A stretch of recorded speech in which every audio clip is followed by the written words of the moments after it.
It's Screonk, a Godzilla movie marathon where we're stomping through Godzilla's filmography. I'm Derek, and I've seen all the Godzilla movies. And I'm Doug, and I've seen exactly half of the Godzilla movies. Ooh, and we are talking about the 20th film in the Godzilla franchise, the 5th film in the Heisei era, and the second ever film iteration of Mechagodzilla.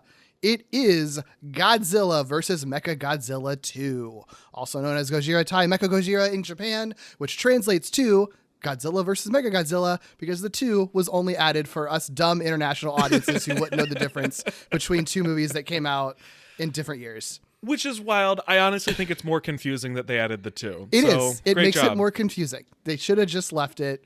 Especially nowadays, we all understand the movie with a different year in the title that is the same title as another movie. We all fucking get it. You could have just called it Godzilla vs. Mechagodzilla. Anyway, this is released in Japan on December 11th, 1993, directed by Takao Okawara, with the director of special effects Koichi Kawakita, written by Wataru Mamura, produced by Shogo Tomiyama, and a score by Akira Ifukube. We'd like to take a quick moment to thank our spectacular patrons, Bo, Carl, Katie, Jason, Zoe, James, Keith, Cody, Toby, Hamish, Troidal Power, Blake, Thorn of Camor, Jace, Joe Jack, David, and Chelsea. Thank you so much. Oh boy, Doug, what do you think of Godzilla vs. Mechagodzilla 2 overall? What a big question. I had a lot of fun watching this movie. I enjoy it a lot. I don't know what I think about it though. You know, I don't like, sometimes I watch a Godzilla movie, especially from this era, and I'm like, ooh, I have thoughts about the story they just told me, especially when you think of, monsters like Biollante or when Mothra returns or things like that. This one is a lot of fun in a very sort of straightforward, fun way, I think, that leaves me less with big thoughts and more just I want to watch that again feelings, if that distinction makes any sense. I think it's fair. I do have a lot of big thoughts on this movie, actually. Good. I'm glad. I truly had no idea what to expect coming into this with this, though, because I know that this is a movie that I think a lot of people... I think there are people who like it and there are a lot of people who don't really like it. I don't know that it's often at the top of people's lists from my understanding. Sure. Not that matters, but I think just sort of the general vibe of it. I think it is, there's a lot happening in this movie. There's a lot happening in this movie. Yeah. I could have never predicted how much happens in this movie. Of course not. Part of what I want to ask is, as we go along is what surprised you and what didn't. I really like this movie, and I don't know that I appreciated it as much as I realized I did. I don't think I appreciated how much I liked it until this watch through, and I watched it, I just watched it twice in the span of a couple of days. Not even because I needed to, just because I wanted to. Like you said, you finish it, it's kind of I want to watch that again. Yeah. But for a long time, from when I first watched it, the movie itself didn't so much make a huge impression on me in that it was really important or whatever like that for me. What did make an impression on me, this is a ridiculous thing to say. I just need to say this up front because I know how ridiculous this is. I can't wait. My favorite character in all of Godzilla is Baby Godzilla. And I know that is an insane thing to say because he's just a baby dinosaur. He's not a complex character. But there is something about the specific way he is designed, the sort of ugly cute design that he has, the way that he is acted, the way that he's presented, and the role that he plays in this movie and the relationships that he has that hits every single button in me. It is so tailor-made for things that I respond to. I watch this character on screen. This is from the first time I watched this movie and every subsequent viewing. Every time I've watched a YouTube compilation and gotten high and cried, just watching every Baby Godzilla scene. Anytime I experience this dude on screen, I feel the sense of intense yearning, and I'm do I want children? And then I think about that, and I'm no, I don't want human children. What I want is a baby dinosaur. Very different. Very different.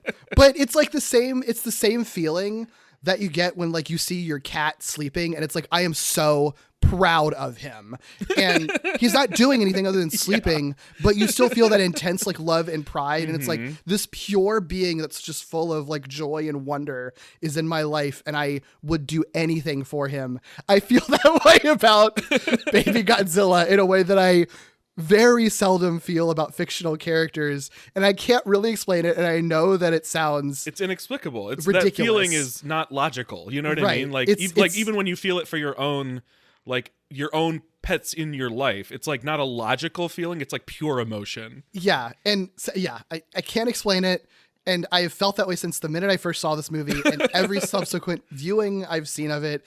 I look at a picture of Baby Godzilla and I'm just like, my heart sinks that I want to cry. I love that so much. Like, I already like this movie, but that just knowing that you respond to it that way makes me like it even a little bit more. Yeah. So, take everything that I say tonight with a grain of salt, because it's a weird curve this movie falls on. But I say all that though, like that aspect of it is like really important to me, but the movie around it, honestly, like, it really wasn't until this viewing that I was really actually giving a lot of it some thought and more appreciation, which I think maybe does speak to like this movie being such a hodgepodge of different things that you can so deeply connect with one thing. And then everything else is sort of like, there's like a giant robot or whatever, but like, who cares? There's a baby dinosaur here. That's what I want to focus on. So, it's an interesting movie. Yeah, it really is, especially because like the last movie for so many reasons it's interesting, but the last movie we talked about in this era, the Godzilla versus Mothra movie, felt like sort of a throwbacky type movie. And then this one has some of that throwback vibe, but also very clearly picks up things from this series of movies. So it's like such an interesting balance and interesting like tone for this movie or for what I was expecting. And some of that'll be when we talk about plot points, but like just it's such an interesting mixture.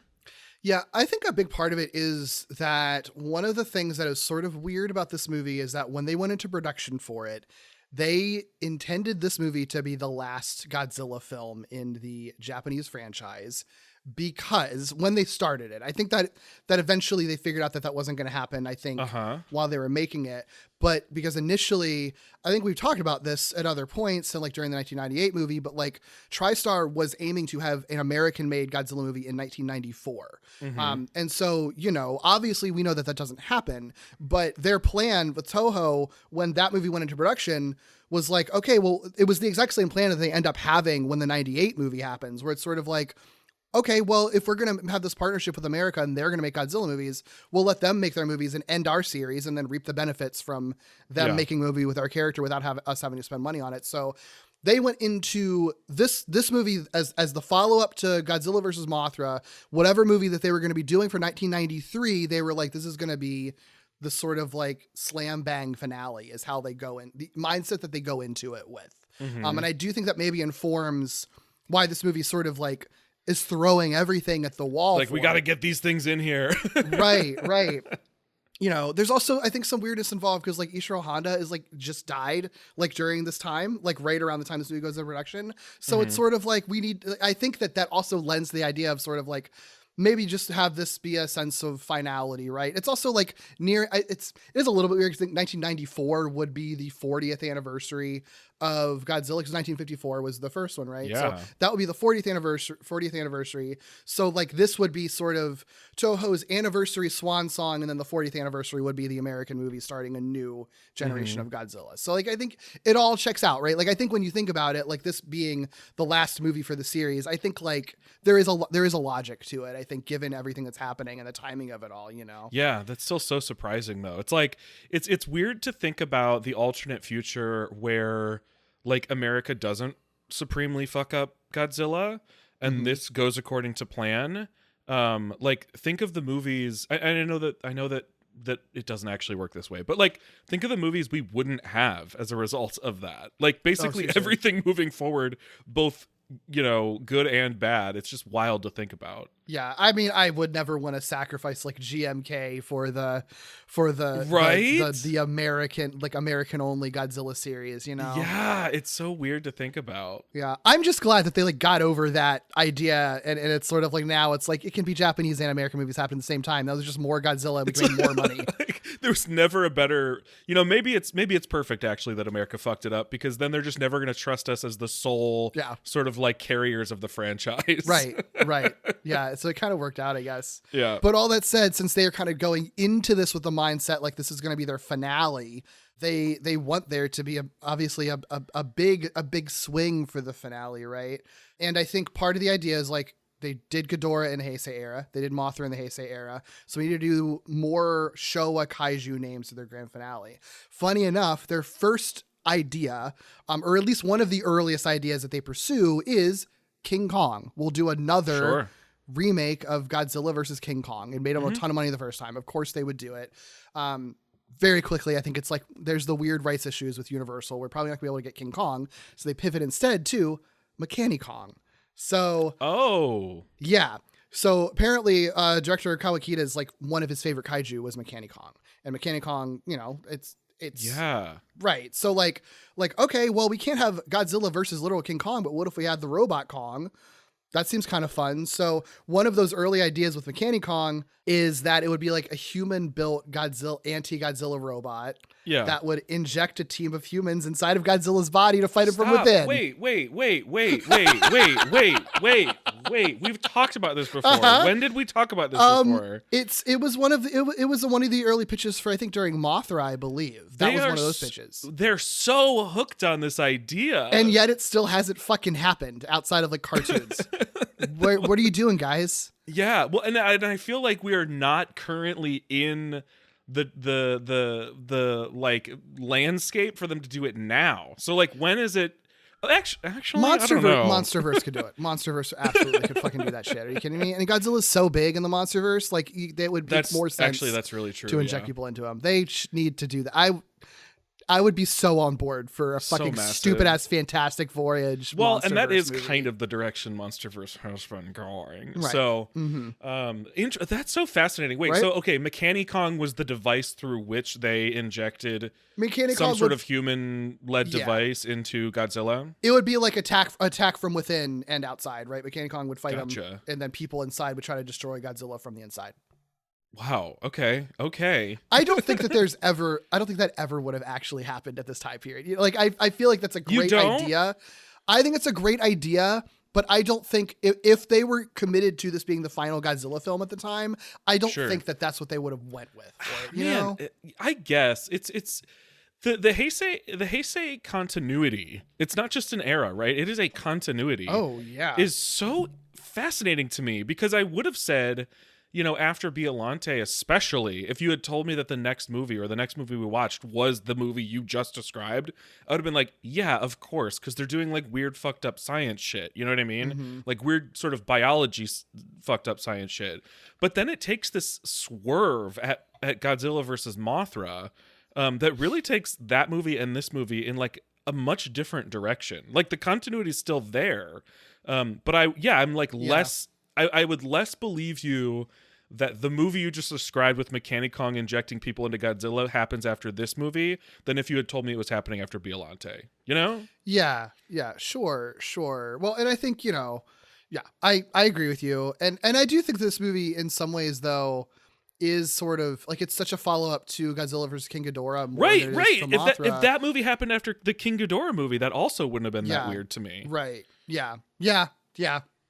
That's a good point. I think this would have been the right time. I do think it's the finale film of it all that kind of fucks up that direction. You know, I think so. I think if they went into this knowing that this wasn't going to be the final film and they were just going to continue to make them, that would be a fun, wild swerve. That would be kind of a nice follow up to like Biollante is like the sort of genetic engineering crazy sci-fi thing. King Ghidorah is the time travel sci-fi stuff. Mothra is the fantasy thing. And then this is your Fantastic Voyage thing. I really think the only reason they pivot away from that is because they want to do more homages and stuff to classic Godzilla I stuff. think I guess it's truly because they thought it was the last Godzilla movie, not necessarily the last movie in this continuity story. Because if it were just the last movie in this continuity story and they were like, but you know, we'll make more Godzilla movies, then I feel like it's perfect. I feel like they swerved in the wrong direction because like I'm assuming in that scenario, do they actually defeat Godzilla? Like, is that the end goal? Do you know? Because like that really feels like the most likely way to do it is from the inside. They probably do. Yeah, so that probably does. Because I know that some drafts of this movie, like Godzilla would explicitly die at the end of it, like at certain points. Yeah, like that was the intention of how they'd end it. You know, so yeah. Wow. Yeah. Obviously that doesn't happen. Like Mechagodzilla is still sort of tied up with the King Kong rights. I think even like likeness for King Kong is a touchy issue. So they're like, okay, well, if we still want to go in the direction of like a popular Showa monster in some way, and we already have sort of this established idea of like Godzilla fighting a robot, and we've shown that we can do like Mecha King Ghidorah and the Super X type stuff, and like Gunhead was a movie that had just happened with Toho as well that has a lot of like machinery and like tech sort of special effects and stuff like that. So it's like they can do it. This feels like the right time to just do Mechagodzilla then. Popular Showa era monster. Sure. So they decided to do Mechagodzilla. They also decide if this is going to be the last one, then why not also bring in Rodan? He's like one of the big Showa monsters that we haven't seen in the Heisei era. So they end up having a twofer with Mechagodzilla and Rodan in this movie. Yeah. Knowing that this was meant to be or initially conceived as the last Godzilla movie is so confusing. Like, it's not confusing in the way you described it. Like, I understand why they were getting to that point, but like for the very last movie they were making, like, this is Rodan's story. Like, I kind of get it, but I also am sort of like, I don't know, man. You know, like, I'm gonna have to organize my thoughts as we go with this like new context.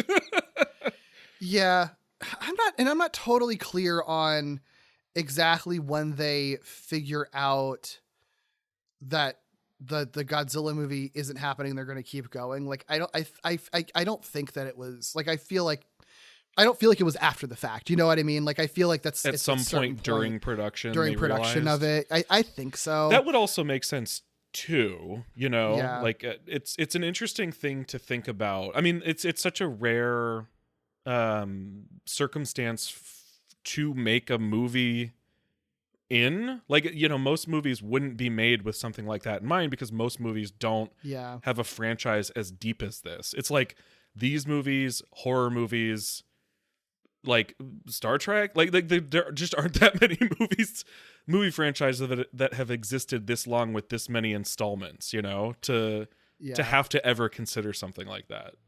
I'm not positive, and it's hard to tell because like the actual 94 Godzilla movie, like I think that timeline like stretches for a while before that's like officially canceled. So I think that might have been a case where they sort of saw the writing on the wall. I don't know if I find something in like with the movie after this from the Heisei era where I find new information, I will. We've got more Heisei movies to talk about. I will relay that. So that might just come up when we talk about the next Heisei movie of how they uncanceled Godzilla. Yeah. I'll try not to get too hung up on this being like them making this the last one. But I because still think that that's important for the concept it, at the very least. But I'm not going to judge the movie based on that. Is what I because it ultimately isn't the finale. Right, exactly. Yeah, right.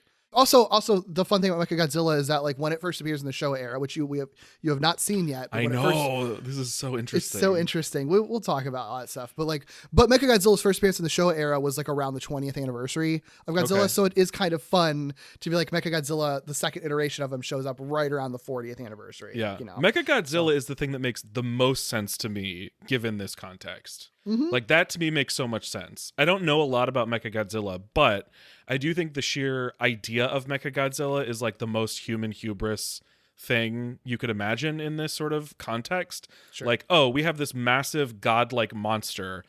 Let's make our own massive godlike monster, you know? Sure. Yeah. I'll throw you a little curveball for a thing that doesn't make sense in that context though. They decide on Mechagodzilla, but then there's this early idea for this Mechagodzilla that's just going to be like this wild take. There's one pitch known as like Godzilla versus Berserk at the time, because it would basically be Mechagodzilla as this metallic alien organism, also called Berserk, which would sort of evolve into this like bulbous mass of like Acura type machinery or whatever and wires and stuff. That's just a thing that eventually morphs into a mechanical doppelganger of Godzilla. I'll send you concept art for what it would have looked like. I would have worried about them making that at this time. Yes. If they wanted to do that right now, Wouldn't be mad at it.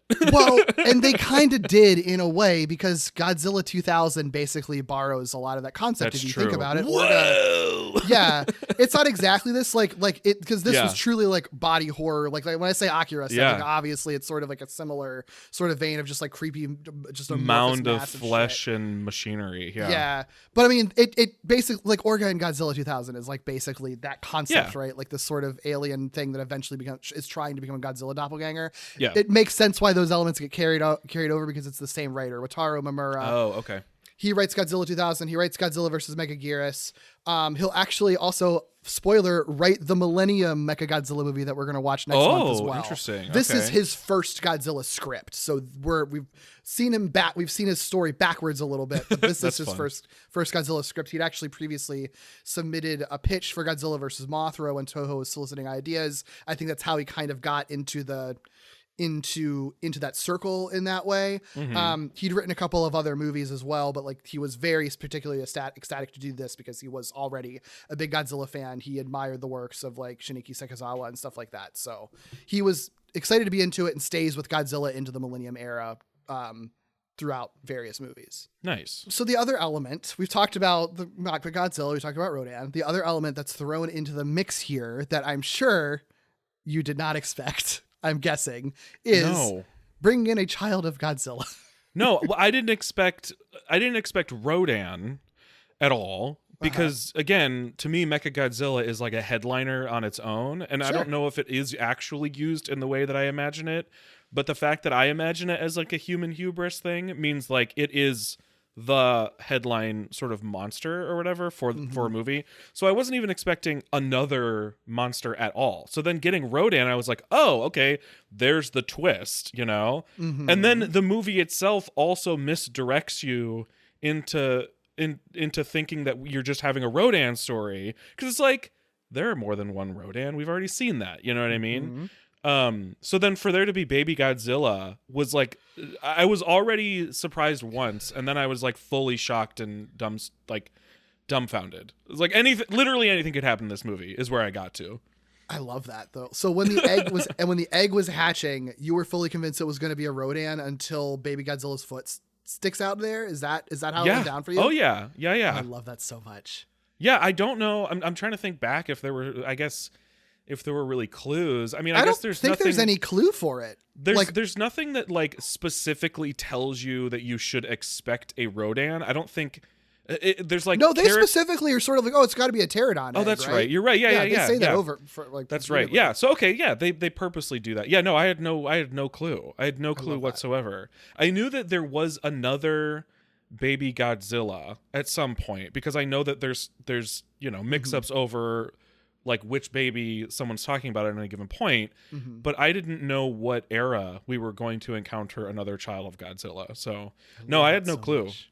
That makes you happy. That makes you so happy. I mean, I figured, because it's not even on like the DVD cover or Blu-ray cover or anything either. Oh, and another advantage too is that I did get this movie from the library, but I barely looked at it because it was only in English, and YouTube has this movie in Japanese for free. So I was like, oh, I'll just switch over to that. I didn't even realize YouTube had this in Japanese. Yeah. Okay, well, great. So then I just didn't. I like totally set the case aside, so I wouldn't have even known. That. Oh, that's so funny. Yeah. Yeah. Oh, that's so funny. I mean, no, that rocks. I mean, because when I first watched this movie, I knew going into it that there was a Baby Godzilla in it. I just didn't know the context for it. So the fact that you were actually no clue. like gagged by Baby Godzilla showing up and then being like the centerpiece of this movie in some ways, that's so fucking cool. I love that so much. But Baby Godzilla is another thing that makes me really surprised. And again, I know at some point in production they probably could pivot and realize that it's not the final thing, but like that's another thing. Introducing Baby Godzilla in what could have been your final Godzilla movie is fascinating to me, because like to me that's like it like begs for a follow-up in some way, shape, or form. And I don't even know if we're going to get that necessarily. But it feels like there should be some sort of like part 2 to the Baby Godzilla of it all. Well, I do think that there's something to like the open-endedness of this movie, not to just jump all the way ahead or whatever, but like the open-endedness of this movie just sort of being like after Godzilla's been pretty squarely a villain throughout the Heisei era, it ends in sort of like this moment of sort of just like kindness for Godzilla, and Godzilla being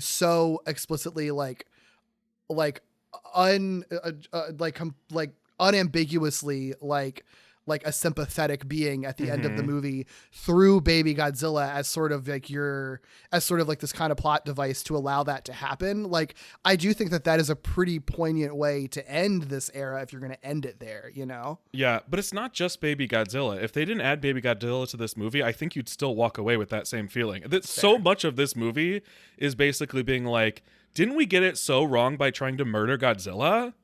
That's why I fucking love this movie so much. I love this movie. Yeah. For that specifically.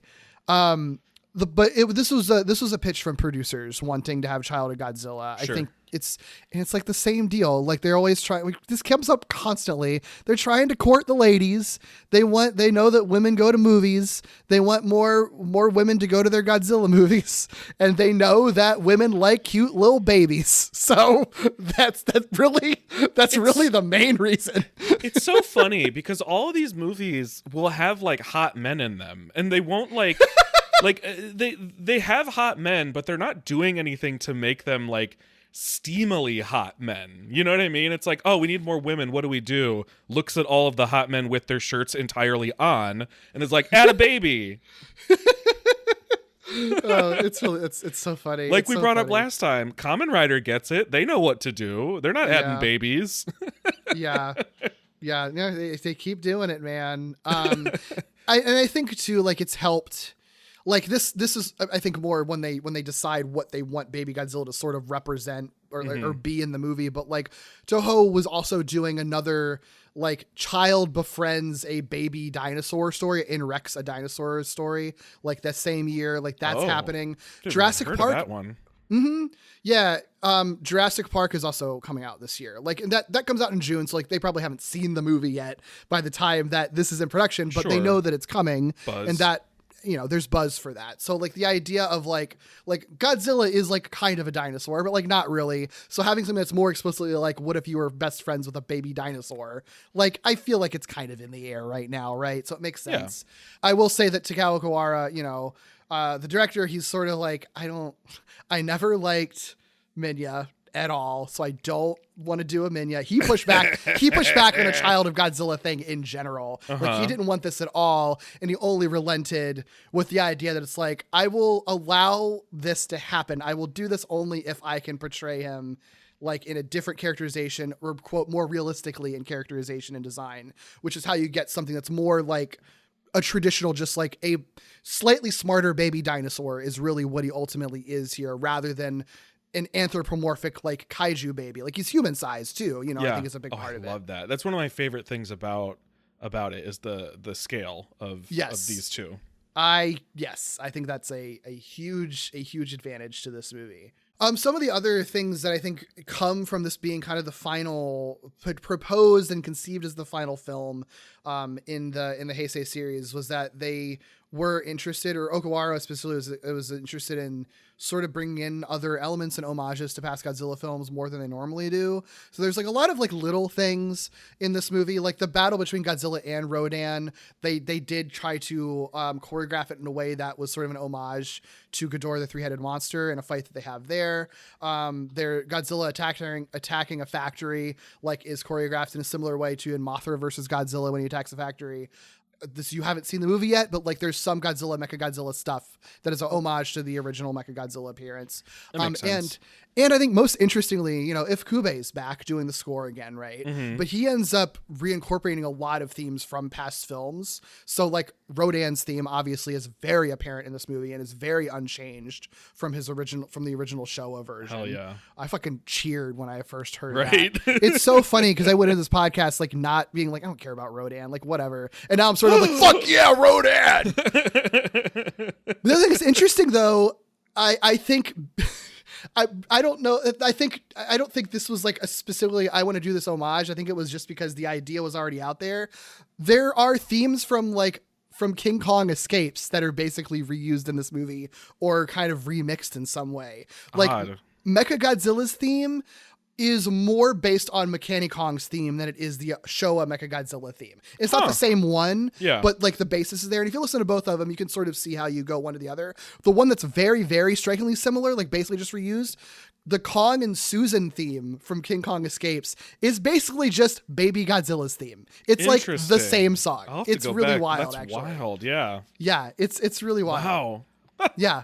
Yeah. And I wasn't even thinking about that when we put these movies like back to back too. When I was like, oh yeah, there's actually weird connections production wise between those two movies. Yeah, it makes sense. Like I didn't necessarily like, map it all out, but once I saw this, I was like, I do actually understand. Like getting the order of movies you gave us, like which was King Kong Escapes, or no, it was did we get Mechanic Kong first or Manila first? I don't remember. But like this trio of movies, it all makes sense in a weird package. I was very intentional, and I was very intentional to not like specify the like Child of Godzilla thing, but I was sort of like, I need these two movies. I need Son of Godzilla and Mechagodzilla II to be as close together as possible, because two Child of Godzilla things and the timing just worked out perfectly that I could get them close to each other. And Mechanic Kong being the weird bridge of like, the sort of the strange transition from like Godzilla has a kid, there's a mechanical version of a kaiju, to a mechanical version of a kaiju, and Godzilla has a kid. Yeah, it's funny. I probably should have seen that Baby Godzilla was coming, but like I don't know. Think so. I don't think you could have. Well, no, like if I was trying to examine the meta, you know what I mean? But still, I didn't think that movie was part of the package necessarily. Yeah. So yeah, no, I was not thinking about it at all. Yeah. Yeah. This is just a funny, weird little quote that I wanted to share. This doesn't really have anything to do with anything. It's just kind of weird. It's a quote from Okawara. He's the director of the movie, and he had also directed Godzilla versus Mothra, and he was just talking about comparing that film to this film and sort of like the different elements that are involved in this one.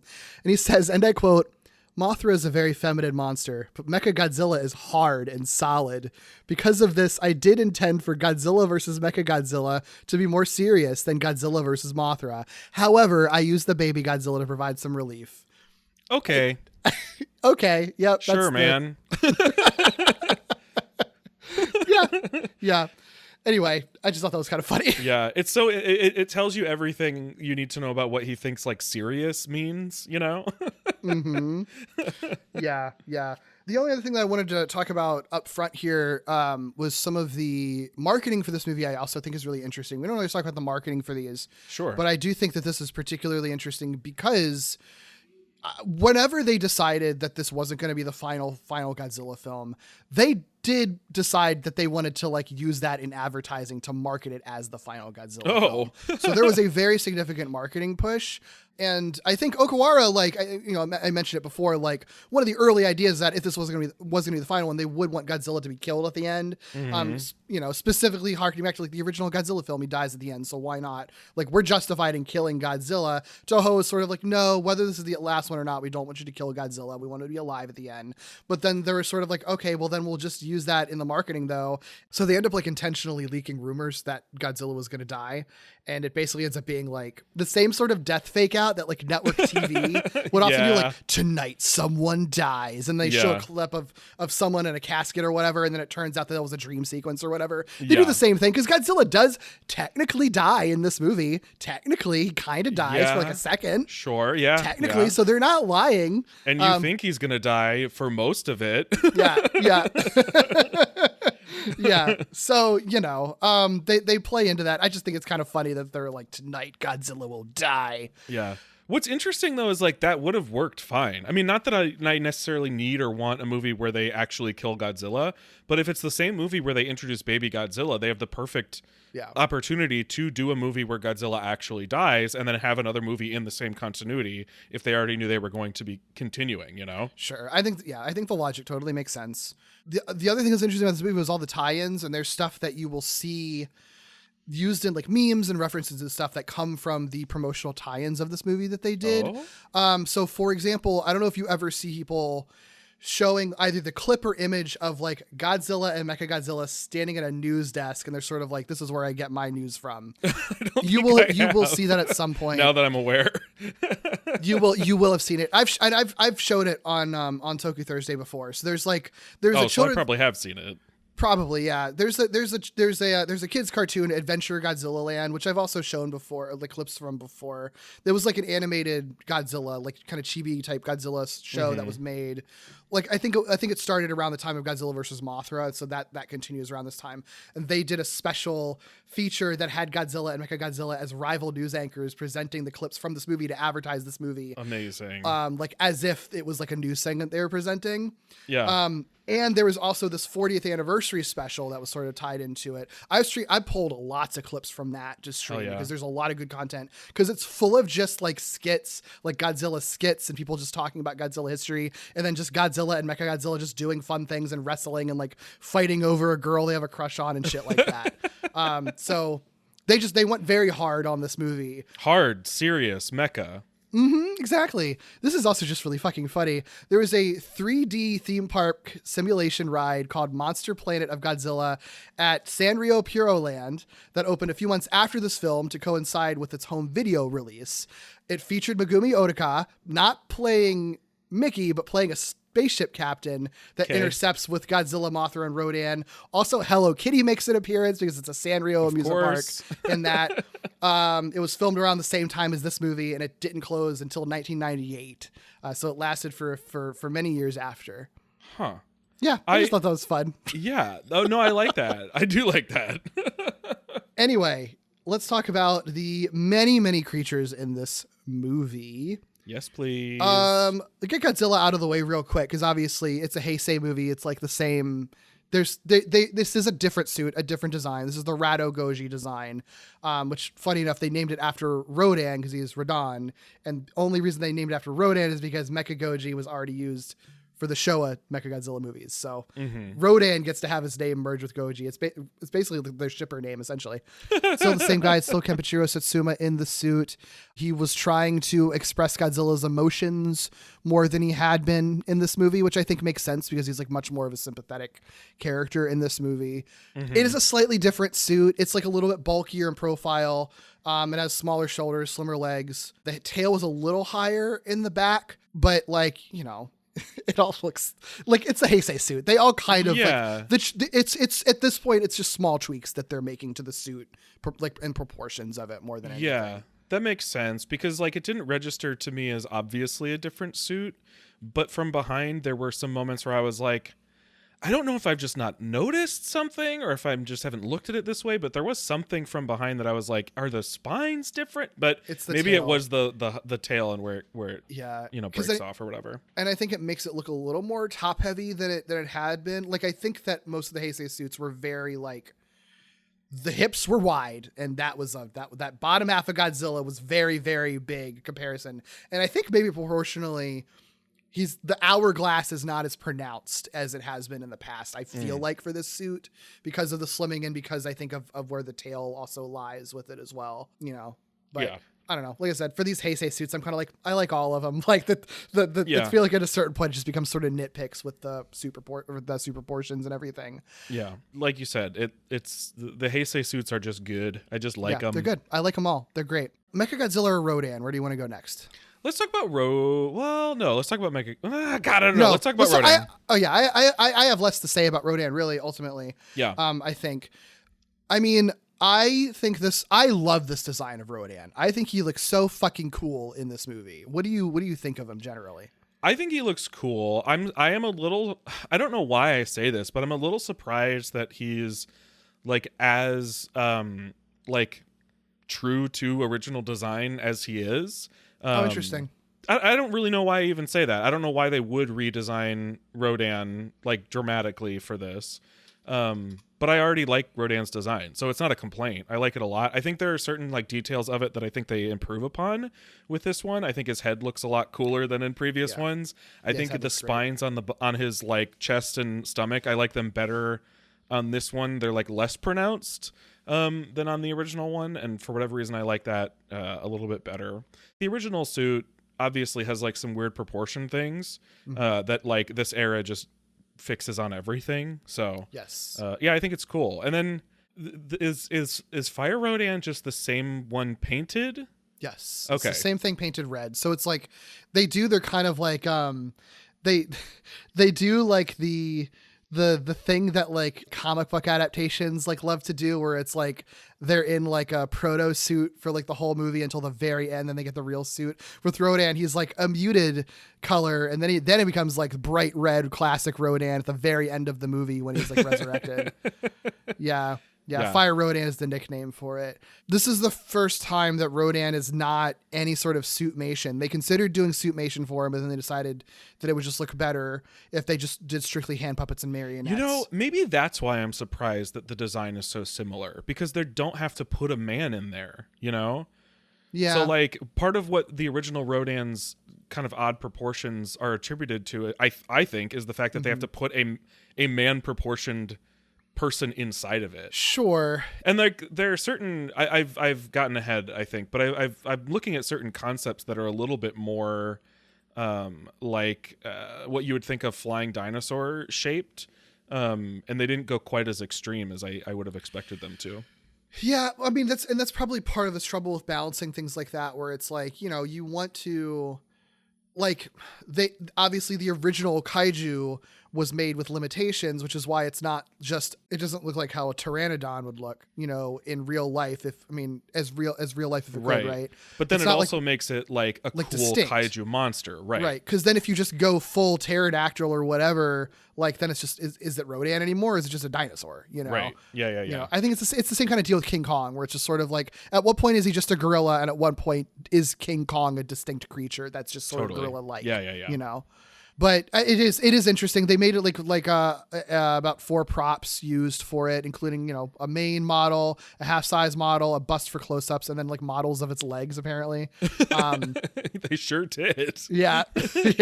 And Fire Rodan, like I said, it's the exact same props. They just paint them. They just repainted them when they make them Fire Rodan. Yeah. Bases of the wings are hard polyurethane. They use softer urethane to stretch it. That's like stretched and coated with liquid latex for the membranes. They use steel pipes to simulate the bones. It's all pretty cool. They did have some like radio control mechanisms in him as well, including like, you know, the mouth movement, the neck movement, the blinking of the eyes, which I think is pretty standard for Heisei era at this point, right? Sure. Here's a fun bit of trivia for you, Doug, that I think you will really enjoy. Okay. So they did look back to the original Rodan and for a while considered having 2 Rodans in this movie, or at the very least 2 pterodons. And the idea would have been that there would be a male and a female at the beginning of the movie. And then at a certain point, the male would be killed. The female is the one who fully mutates into Rodan.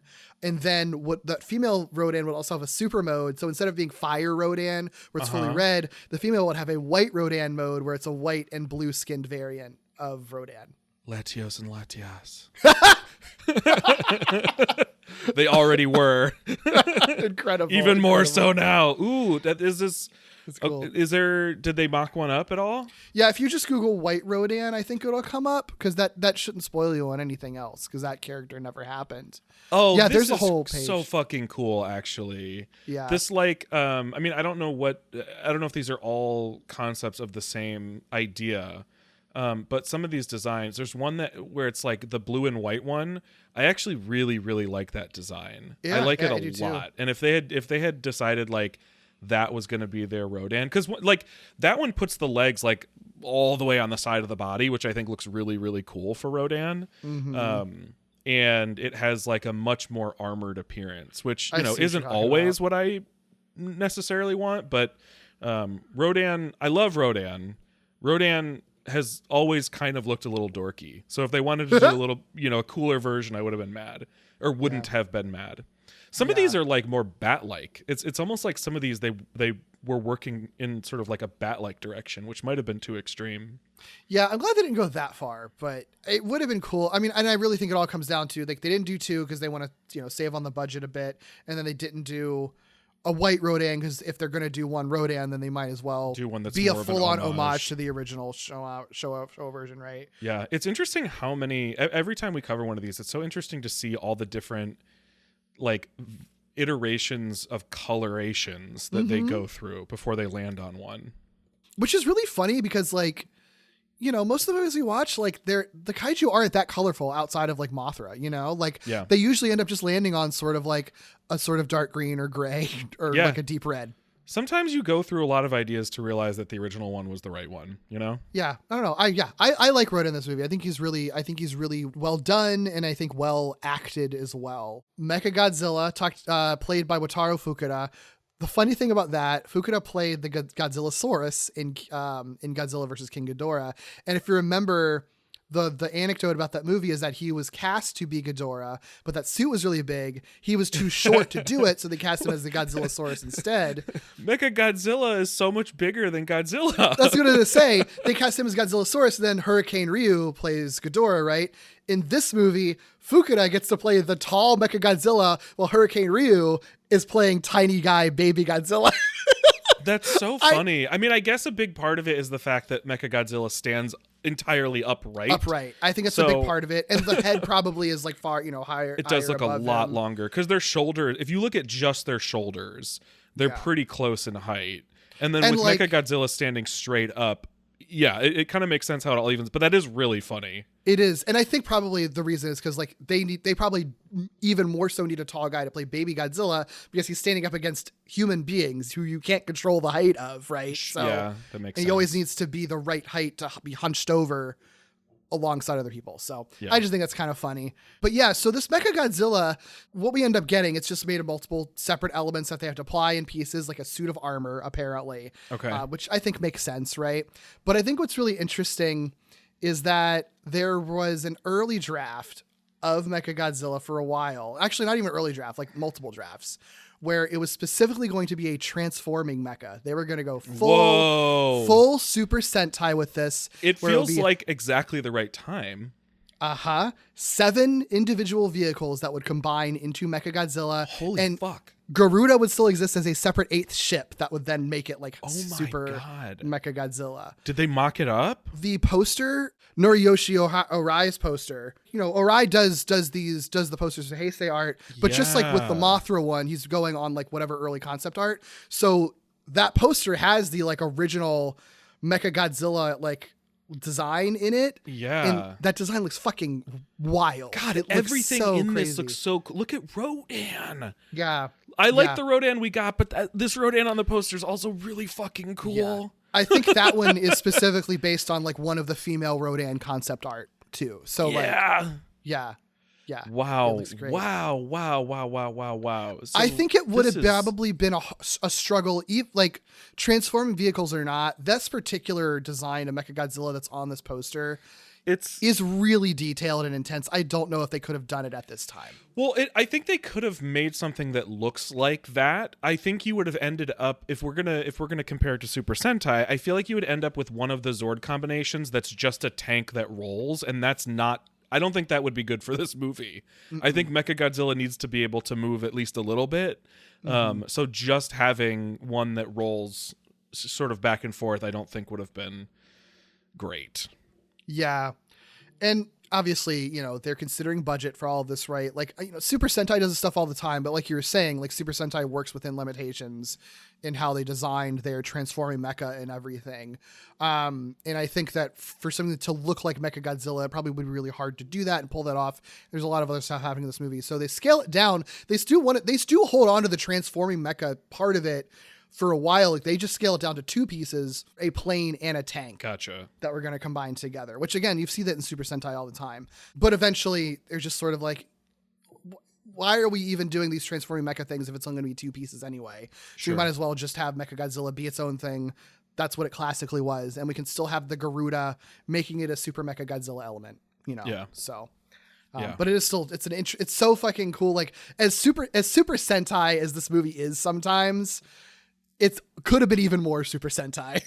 Yeah, I wouldn't have been mad at it. No, it would have been But also, it would have been a really weird introduction to Mechagodzilla, I think. I don't know. Probably, so, yeah. What's interesting about the Mechagodzilla suit, too, I think probably because it's not like a suit, because it's like basically these sort of like different pieces that were added, like a suit of armor, they didn't do the thing where they build multiple versions of the suit. There's one Mechagodzilla suit that they had, and that was it. They made a tiny little prop to depict it when it's flying. But this is the only one, which I think is why its fight sequences are very much ranged combat because they think they were very worried about having to deal with repairs and things like that. And I didn't question that at all. Like, I didn't question, like, why aren't they, like, wrestling? It didn't feel like within the narrative of the story. They covered themselves well with that, I guess I should say. Nothing felt out of place. I think it works. Yeah. It was made with very thin fiber reinforced plastic. So it's like, even though, so it basically is actually a very light suit. I don't know the weight of it, but I think like it's a really light one, probably even compared to some of the rubber ones, because it's just like a light plastic that with the sheen, you know, that they put on it, that they paint on it, it makes it look very heavy and metallic, but it's probably one of the lighter suits. Gotcha. Wow. Yeah. It also has less tail, so there's less weight significantly in that regard. Yeah. Right. It probably is like one of the easier-ish ones probably to like navigate in. Like, it probably was hard to walk in it because it's so bulky, but like I think the proportions of it probably make it easy to at least like stand up without toppling over, which is unlike many Godzilla suits. So. Yeah. I really love the way that its head turns all the way around sometimes. So smart. Before the rest of its body does. It's so good. So smart. I mean, I think this is the coolest shit. This I don't know any other Mechagodzilla, but this design and this robot, this mech, rules. It looks so cool, and I think they use it in really cool ways. I know that, you know, it's ranged combat out of necessity, but I do feel like the way that they design it, the way that they have it move, the way that it's armed with the types of weapons that it has, it all makes so much sense. And it just, I don't know, it's just cool. Like, I know I'm not like narratively supposed to like Mechagodzilla, but everything about it fucking rips. Yeah. I mean, narratively you're not supposed to, but like they want you to buy the Mechagodzilla. But narratively I'm not supposed to like a lot of these monsters, and I do anyway. So yeah. It's funny. But like, they really... don't make it like the design itself is not, you know, meant to be like off-putting in any way. You know, it's not like a monster. That's what I like about this movie a lot, honestly, because I think that it really does play in like the sort of morally gray in a way that a lot of these movies sometimes aren't able to, because like you do kind of want to root for the cool robot that looks really nice and cool, but you know that you shouldn't because it's like a military thing that's just murdering creatures. But also like it looks like so many heroic looking robots the way they design it, because it's like even the features of it are kind of soft and round and everything, you know? Sure. Yeah.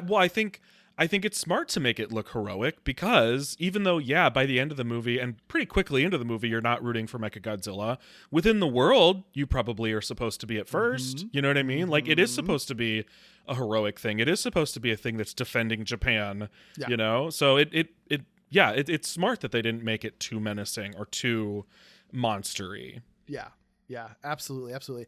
It's so funny. I actually...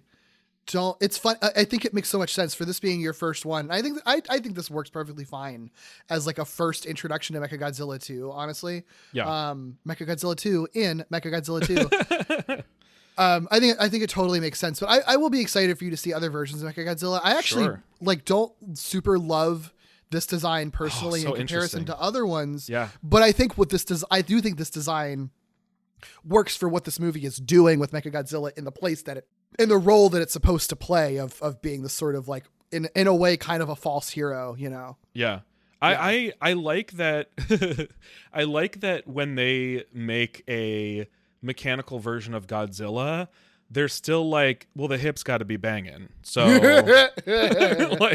like all the best proportions of Godzilla, they were like, well, yes, obviously we're going to keep those. Yeah, that's so true. That's so true. Let's talk about the sweetest, wonderfulest, most beautifulest baby boy. Baby Godzilla. Yes. As I said, portrayed by Hurricane Ryu. Previously went from Mechagodzilla to Batra to this, which I find what a funny progression for him. Yeah.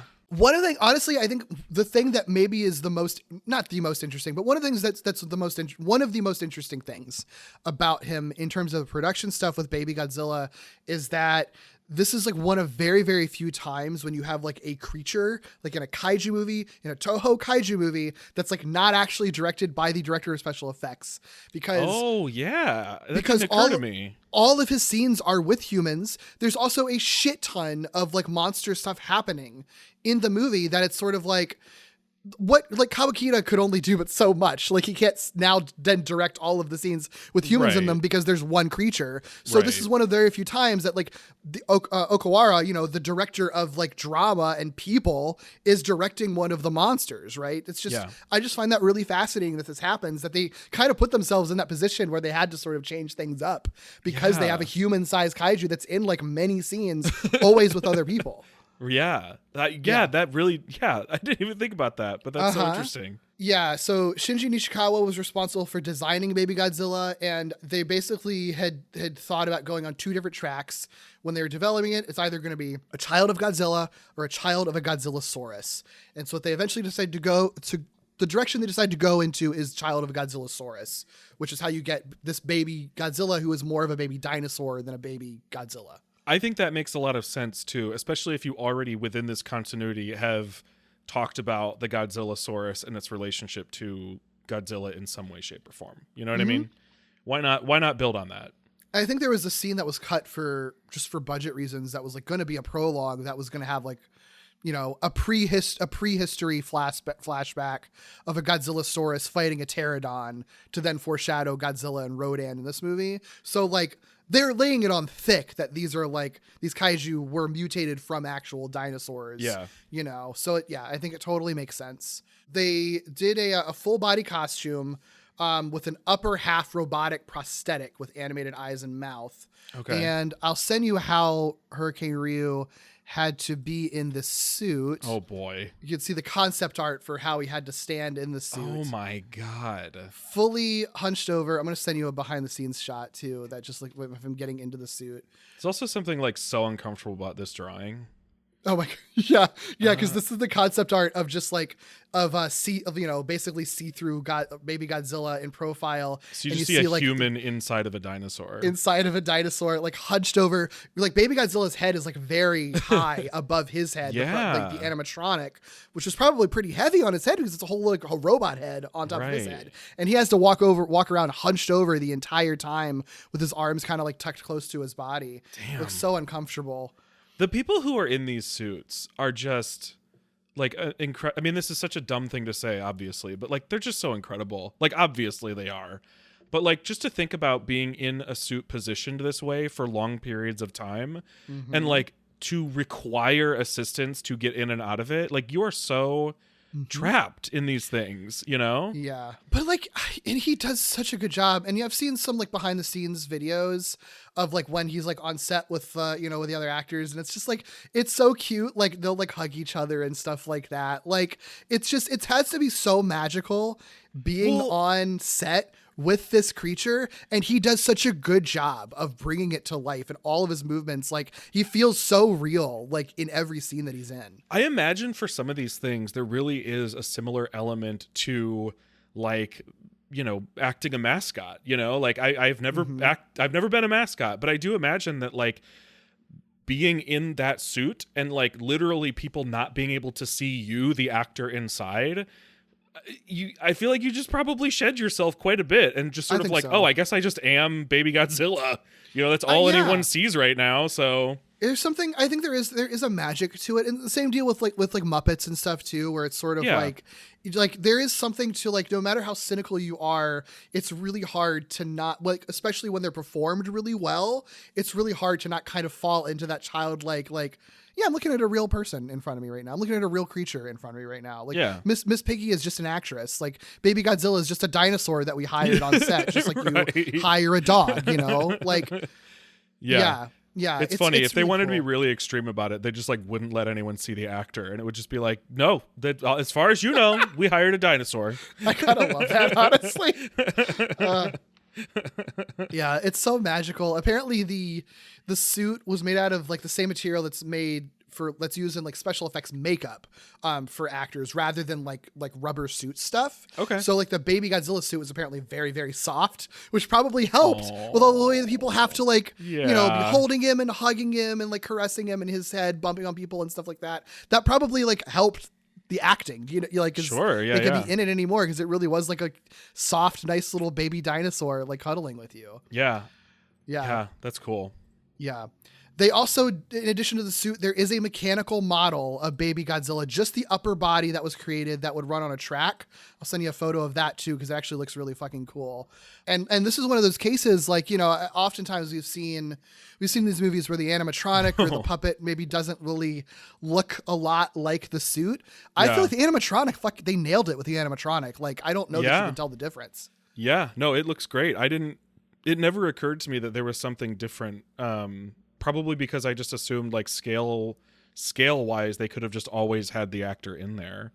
It never registered to me as a different thing. There was also a miniature model made of Baby Godzilla that they created just for the final scene of him wading out to sea with Godzilla. So when you have the long credit sequence where they make Kenpachiro Satsuma just like, I guess, walk in the sea for like an hour probably so they can film all those credits nonstop for the one take.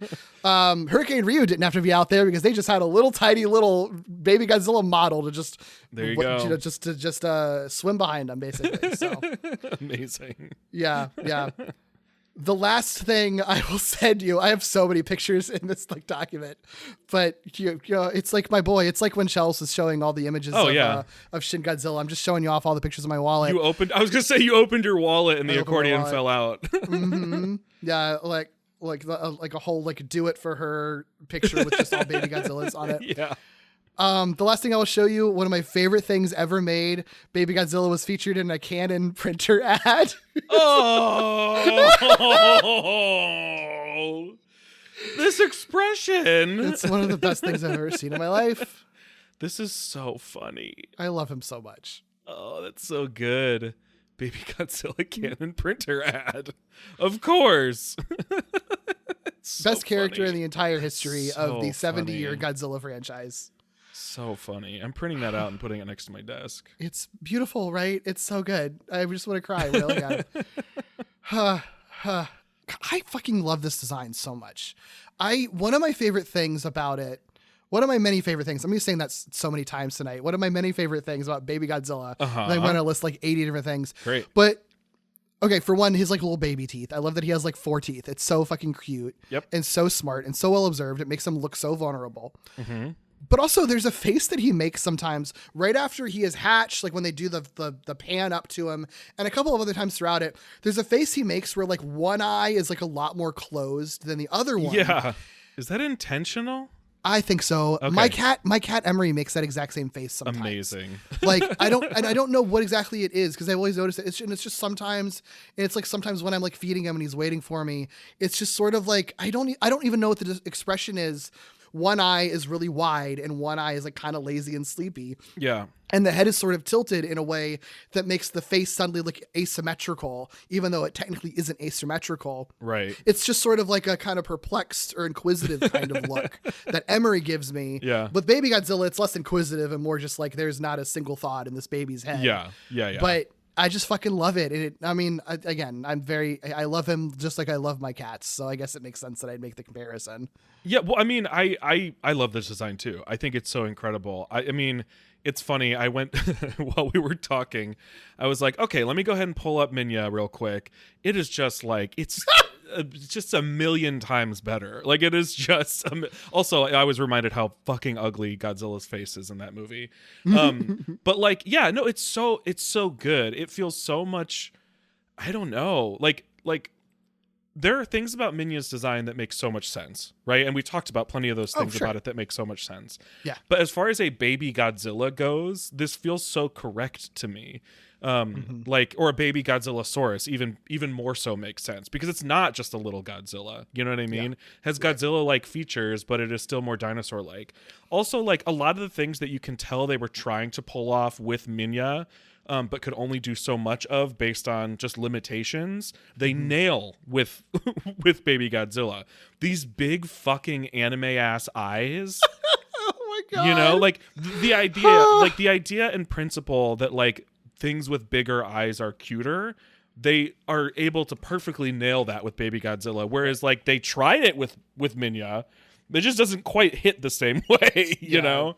Yeah, it like slides into the scale of like, no, you just like the ET now. Like Right. big eyes don't necessarily equal cute, Right. depending on how they're used. Right, but this guy's got like big ass, shiny, wet anime eyes, and I love it. Yeah, and you know, it's the Heisei era, so like he often looks wet. Like when he first hatches, that motherfucker is slimy. Yeah, you gotta love it. You know, yeah, and they just I think they have a lot of fun with like letting him just be a cute creature in a way that doesn't feel too like cloyingly sweet, you know, like it doesn't feel like saccharine or whatever, but just like all this stuff of him just like bumping up, you know, like bumping his tail against Asuza, like to because he's hungry and wants a burger, or like fetching her shoes and like walking up and be like, hey, you dropped this, like all that shit. It's so fucking cute, like everything he does. You can also tell that Okawara was not a fan of Minya because like this Baby Godzilla, all of the humor from this Baby Godzilla comes from those types of natural interactions of like a baby animal, and not from like antics. You know what I mean? Like Baby Godzilla doesn't really have like antics. That's so true. He's not throwing a tantrum. He's not, you know, playing like hopping over Godzilla's tail as a game or whatever. Which, to be clear, I like Son of Godzilla, fun movie. I think the antics are fun, but it is very squarely like we can tell that Okawara probably doesn't love that movie. He probably is like, fuck that. There will be simply no antics in my movie. Right. Yeah. Well, I'm sure there will be more to say about Baby Godzilla probably coming from me as we go along, but we've got humans in this movie too. Oh, that's right. Yes. So we got a handful of both returning and new characters. Our lead guy this time is Kazuma Aoki, who's played by Masahiro Takashima. He's really interesting because, I mean, he's in this movie because he had previously been in the aforementioned Gunhead, but he also has lots of connections to Godzilla because his older brother is Masanobu Takashima, who was the lead in Godzilla vs. Biollante. Whoa, what? He's the older brother, and his father is Tadao Takashima, who was in King Kong vs. Godzilla, and we just saw him as the doctor in Son of Godzilla. I was going to say... He makes a cameo in this movie as, like, the director of the Psychic Institute. When you said that name, I knew it immediately. This is like, whoa. Wow, no way. Yeah, isn't that wild? So the whole family is in the Heisei era here. And that's why they have the fun bit when, like, he meets when he meets... the character his dad is playing, and his dad's sort of like, I don't like this guy. Like, That's so funny. Yeah. Wow. Yeah. I never, we've already met so many actors with the same family name who are not related that it just never occurs to me that any of them would be. That's so funny. Isn't that funny? Wow. Yeah. Also, this is like unrelated, but just in that same scene that his dad is in, it's the same scene at the psychic place, the Psychic Institute or whatever it's called, Psionics. I forget what the actual name of it is. Yeah. But the Psionics place, do you have there's two cameos. The Cosmos are there. They just like the actors, so they brought them back just as a fun cameo playing scientists. Yeah. Or doctors or whatever they are, or teachers, I guess, speaking in unison just as a joke. And also, again, if this is sort of intending to be the final Godzilla film, fun to just get some cameos. Throw in all the cameos, right? So I like that. I thought it was cute. I like this guy. I think he's really, really fun as a lead character. I do too. I like that he is like I don't know, he's like a he's nerd. He is a nerd. He's not a reluctant protagonist, right? Like I almost said that, but that's not true. He's not like a reluctant hero or a reluctant participant.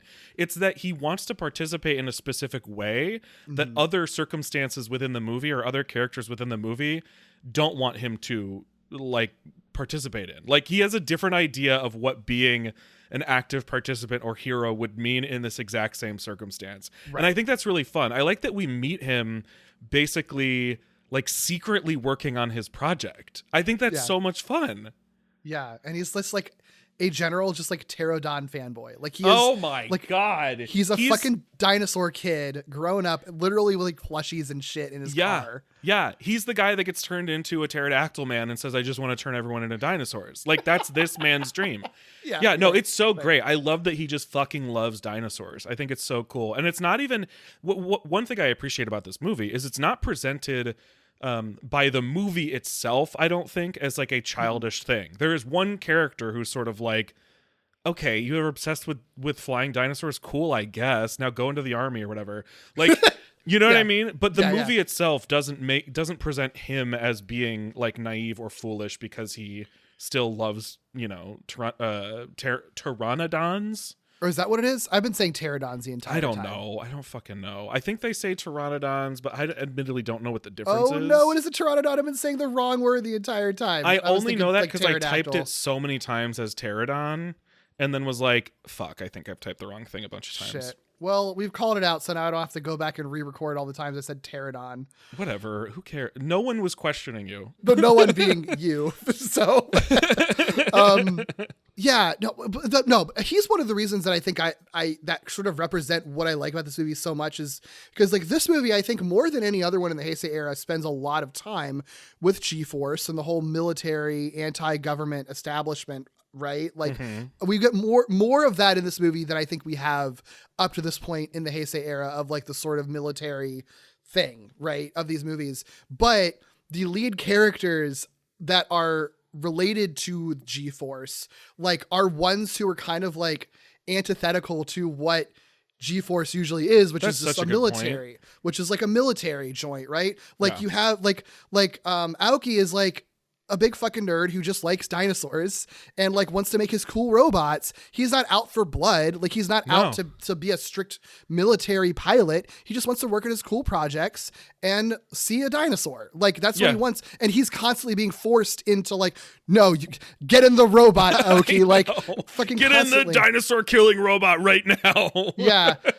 And Mickey's the same way, right? Where it's sort of like the sort of like she's part of it because she feels like she wants to do something important and G-Force is the way to use her abilities, but then like they're forcing her to just be a fucking like killer, like which is what you do in the military, right? Like all of it. Like I like that. I like that idea of this. Like this movie, despite spending so much time with G-Force, like has a pretty negative view of what G-Force represents and is kind of anti-military in a way that like we don't always see in Godzilla movies simply because the military and often has to be the protagonist to fight the kaiju, you know? Yeah, no, for sure. I love that. I love that it's like the people we are supposed to care about in that setting are people like Aoki and Miki. Yeah. I like him a lot. Yeah, I think he's a lot of fun. He is the type of, I know this hasn't really been happening, even though there is a continuity, but he is the type of protagonist I would love to see again. Like I'd love to see the next version of him. You know what I mean? Mm-hmm. Yeah.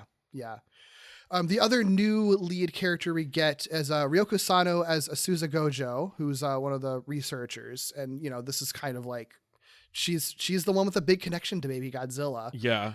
The actress, I don't have much to say about her. This was kind of her biggest role. She's really? Done live action. She's done live action and anime voice roles prior to this. She didn't really do much of anything afterwards. The one fun fact is she has the same birthday as me. Oh, fun. Yeah. I'm surprised that she doesn't do much more. I really like her in this. And she's really like good. Stunning. Like, yeah, she's so I'm really good. Surprised. Wow.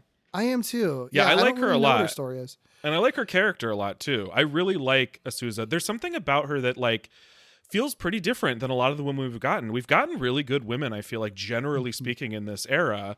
And they keep adding new women characters, like which sounds like so like obvious and basic, but so many people get it so fucking wrong that to basically add new women characters every single movie and have them be distinct characters with distinct perspectives serving different roles is like unfortunately very impressive. And Asuza just continues that, you know, she's different even than the scientists we've seen or people that we would have seen in similar roles.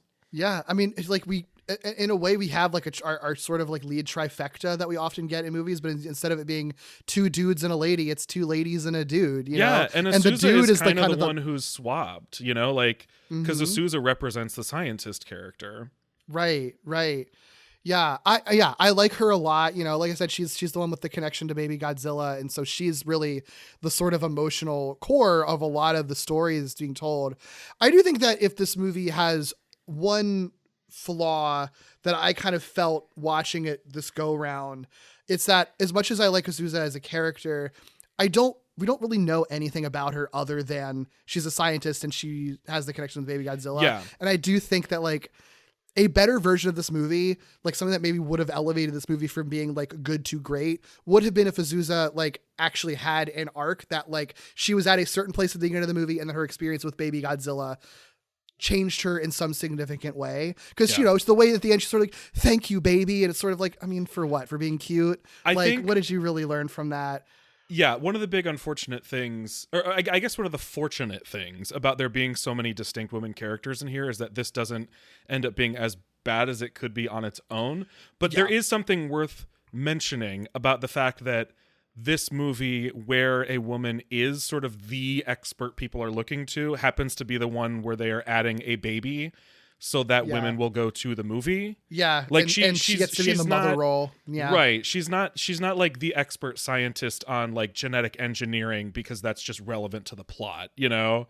Yeah. But I still really like her. Oh, no, but you're totally right. Like Yeah. she doesn't have much of an arc in here. She's like she's very like functional. Yes. And you buy it, and you do buy her connection with Baby Godzilla, I think is the thing. Absolutely. Like, I think that what saves all of it is that Sano is really good at authentically portraying like the initial fear of Baby Godzilla, recognition that like they have a connection, and then having a deep, profound maternal care for Baby Godzilla. And I totally buy it. I think she acts with Baby Godzilla really, really well throughout the entire time. Yeah. And as, I mean, the fact that they're both like in that enclosed space in that like shipping container for a big chunk of the final act, like that could have been easy to film that, you know? Yeah. And I think she really nails it. I think it works as well as it does because she's good and her connection to Baby Godzilla works really well. Yeah, I think she's, you know, similar to Aoki. I feel like she's another character that would, her even more so, like way more even than Aoki, because he gets like he goes through many different sort of like stages in this movie, or serves many different roles. Like she, way more than him even, would be so cool to see in a second movie, to see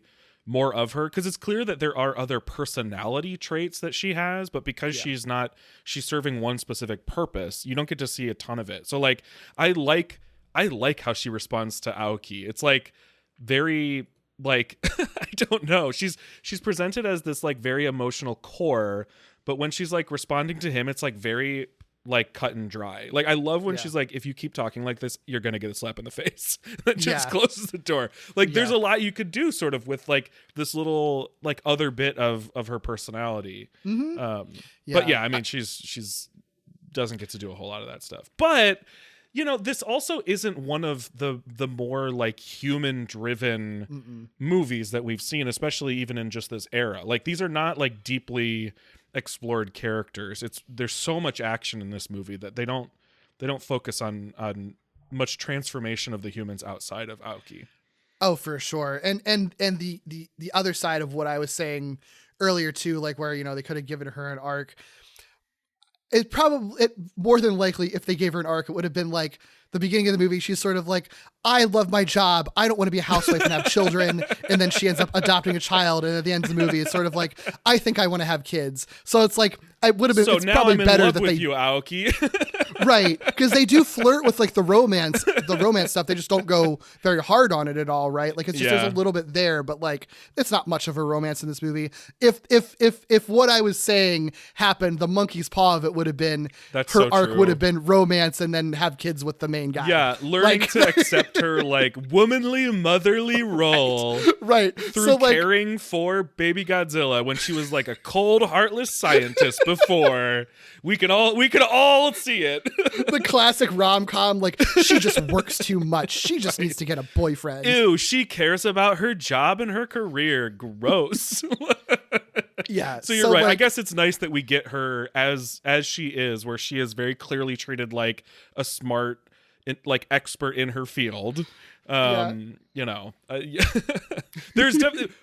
there are definitely ways you could make her very cool and very interesting, but I think you're totally right. If they had done it, especially in 1993, I think it would have been exactly that. Yeah. So I think what we got is probably fine, honestly. Yeah. But I like her a lot. I like her a lot. I do too. And of course, we got Megumi Otaka back as Miki. Yeah, again. Interesting. I still think it's so bizarre that she had such a limited role in the Mothra movie, weird, but because then she has more of a role here. Like, it's so interesting to me how they've distributed her throughout these movies. But I also kind of get it in that there's no character. I've encountered no character like her in the Godzilla franchise, and I don't know if I ever will, because the fact that I've seen her in now, 5 movies or something like that? 4 movies? Biollante, King Ghidorah, Mothra. This is the 4th. So one, 4 is...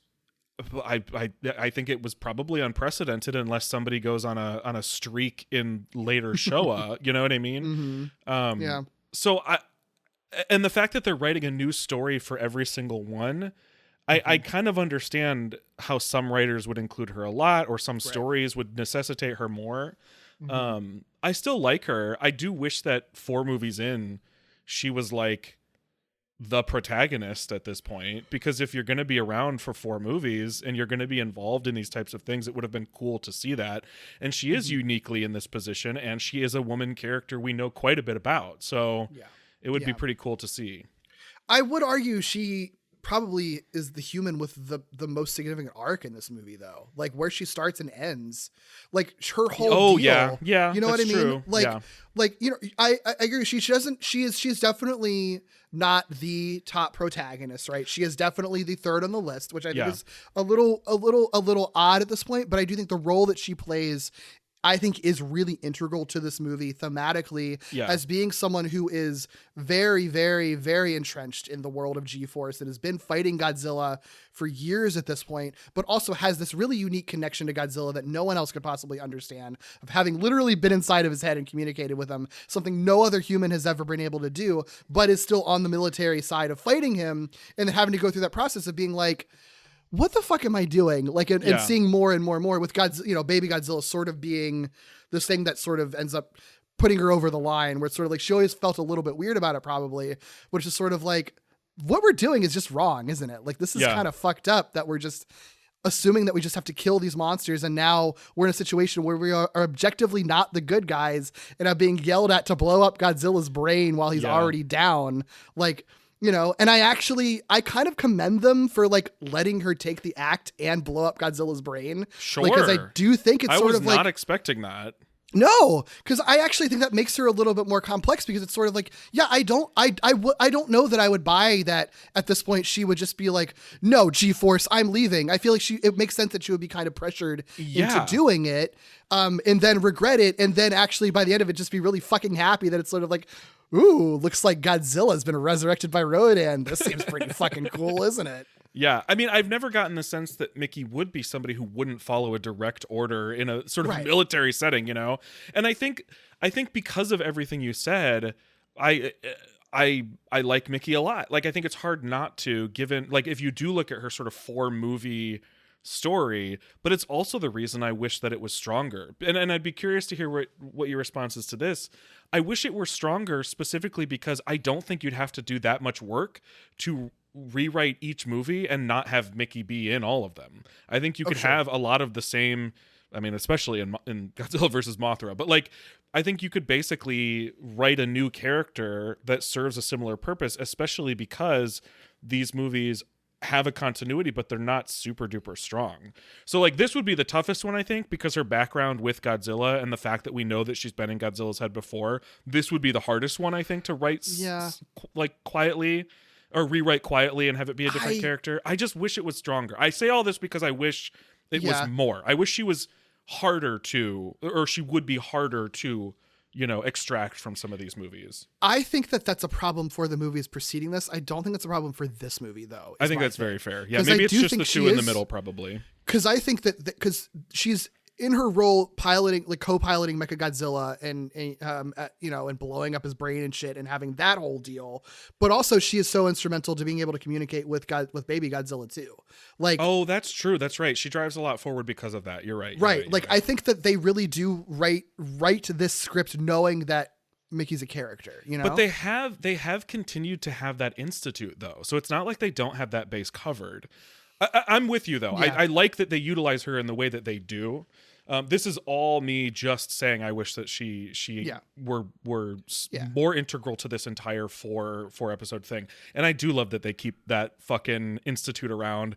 Those fucking kids. I don't know what it is about the 80s and 90s where like everyone was so obsessed with the idea that we could train children into being like this psychic force, but I fucking love it. There's something so like the image of them all sitting around with their arms out towards the plant examining it is just like so. It's not like scary. It's just there's something about it. There's something weird about it. Eerie is the perfect word. Everything they do with these children is so eerie. Like in Biollante, where they all hold up the drawings. Like it's just they're just eerie. I totally agree with you. I think that they should have used Mickey more just in general, like just period. Yeah. But I do think this movie, I feel like, does feel like an attempt to kind of fix that a bit, because I like her use in it, and I like that where she ends up, because she does get to then like she gets a whole redemption arc too, you know, in a way. Like again, she fucking blows up Godzilla's brain, and then is happy that it's sort of like, whew, thank God, like I don't have to regret this for the rest of my life because it came back. And then she gets to kind of redeem herself by being the one that like convinces Baby Godzilla and Godzilla to go together by the end of it. So she kind of gives Godzilla and Baby Godzilla this sort of gift with her psychic powers, which is something only she could do. Yeah, that's true. It's so interesting. Like this movie in some ways is like a direct sequel to Versus King Ghidorah. It's in some ways a direct sequel to Biollante. Like it's so interesting. Yeah, it's everything about her is a very fascinating. I will say I'm at the point now where I can't just assume she's going to be around anymore. So when you ask me if characters return, so far I've just been like, well, obviously Miki will be back. Now I don't know. It does this feel could like be the end of her story, and it would feel correct. And it does feel like, you know, again, if they were writing this, if they were originally conceiving this with the intention of this being the final film, I think that this is not a bad note for that character to go out on. Not at all. It's a great note. Deciding to go against the military and be on Godzilla's side and then do him a solid at the end of this. Yeah, for sure. Yeah. Yeah, I also just think her helmet with the green goggle things look really cool. I know they're for evil and bad. Yeah, but it looks really fucking sick. It looks very cool, and I love her reaction to seeing it for the first time. It's very subtle, and it's just sort of like a moment where she's like, you can tell she's like, what am I doing? Yeah. Well, and I think actually it's utilized well too, because it's sort of like when she has that sort of redemptive moment, like you have her with the goggles on, that's her doing bad things. And that's sort of the there's a whole theme of this movie of sort of like nature versus technology, right? Or life versus artificial life. Yeah. Yeah. Not the least clunky way to say nature versus technology, but her with the goggles on and, you know, and her hair up in the full military garb, like when she's doing bad. And then when she does good for Godzilla and is sort of like returning to nature, essentially, she lets her hair down, has no helmet on, and just sort of gets to like sort of stand there with nothing covering her head at all when she's doing her psychic stuff to get Godzilla and Baby Godzilla to leave. Yeah, like, I think that's kind of fun. That's a great observation. Yeah, I like that. Yeah, movie's good. Some other characters that appear: Yasushi Kawazu as Professor Omai, the paleontologist guy who works with them. He is someone who's been acting since the late 50s. He's done a ton of other stuff. Some of it, you know, well known, but I think for the kaiju world, this is the only Godzilla role he ever has, but he does play a main role in 2 of the Gamera films after this. Nice. So, you know, he's just your standard scientist guy. The only other the two, actually, there's a few that I actually want to call out that are more minor roles. But Akira Nakao as General Aso, that is, you know, the main general guy that we see throughout it. He's a major TV actor. I only call him out because we will be seeing him again. Is this the guy we've seen basically in every one of these movies as some kind of military guy? Or am I thinking of somebody else? No, this is the first Godzilla movie that he's appeared in. Got it. We will see him. Someone we have seen a lot, Kenji Sahara, shows up again. I know. It gets me every fucking time because I watch one of these movies and then I look back and it's like, oh, and Kenji Sahara. And I'm like, where the fuck were you? And then I go back and I'm like, you were right in front of my face. Yeah. You were the whole fucking time. He's in this movie a lot, actually. He's Mr. Sagawa. Like, he has a prominent role. Yeah. He was also in Godzilla versus King Ghidorah, and I think he was like specifically the director general of defense or whatever, but he wasn't named, so you could theorize that maybe he's the same character who got a promotion or something like that. It's funny because when you see him and you know it's him, it's like, yeah, obviously that's him. I've seen him so many times, but there is some sort of like interesting chameleon-ish quality about him where like he's normally a good guy, right? There's the one movie where he was like, I want to be bad, but like he kind of can. You can put him in any role in any of these movies and it just kind of works. So I don't know. He's got some kind of chameleon quality to him, clearly. Yeah. It's cool. It's always cool to see him in a movie. Yeah. I want to talk about a couple of the white people there in this movie too. Please. So Shelley Sweeney is Catherine Berger, the blonde with G-Force, the blonde co-pilot of Mechagodzilla. First of all, this is just kind of funny. There's like been a thing for a while. I think it's just an urban legend about like her character being revealed to be an android in a cut subplot. And that would have been like another addition to the nature versus technology thing. I think it's just a misinterpretation of a joke that was cut out of the script where like there was a joke of like someone calling her a replicant a la Blade Runner because she's so like stern or whatever and stiff. And then fans like misinterpreted that as being like, wait, they're literally revealing that she's a robot. Gotcha. Because she's in interviews been like, I don't think that was ever a thing that was supposed to happen. That never happened. So you're lying. Never occurred to me that there's nothing weird. That would indicate that. Yeah, I think it's also funny for there even to be a joke in there because like she's noticeable because she is this like blonde white woman in the cockpit, you know, right next to the captain, and she has a speaking role and all that sort of stuff. But it's not like you get to know her in any way, shape, or form.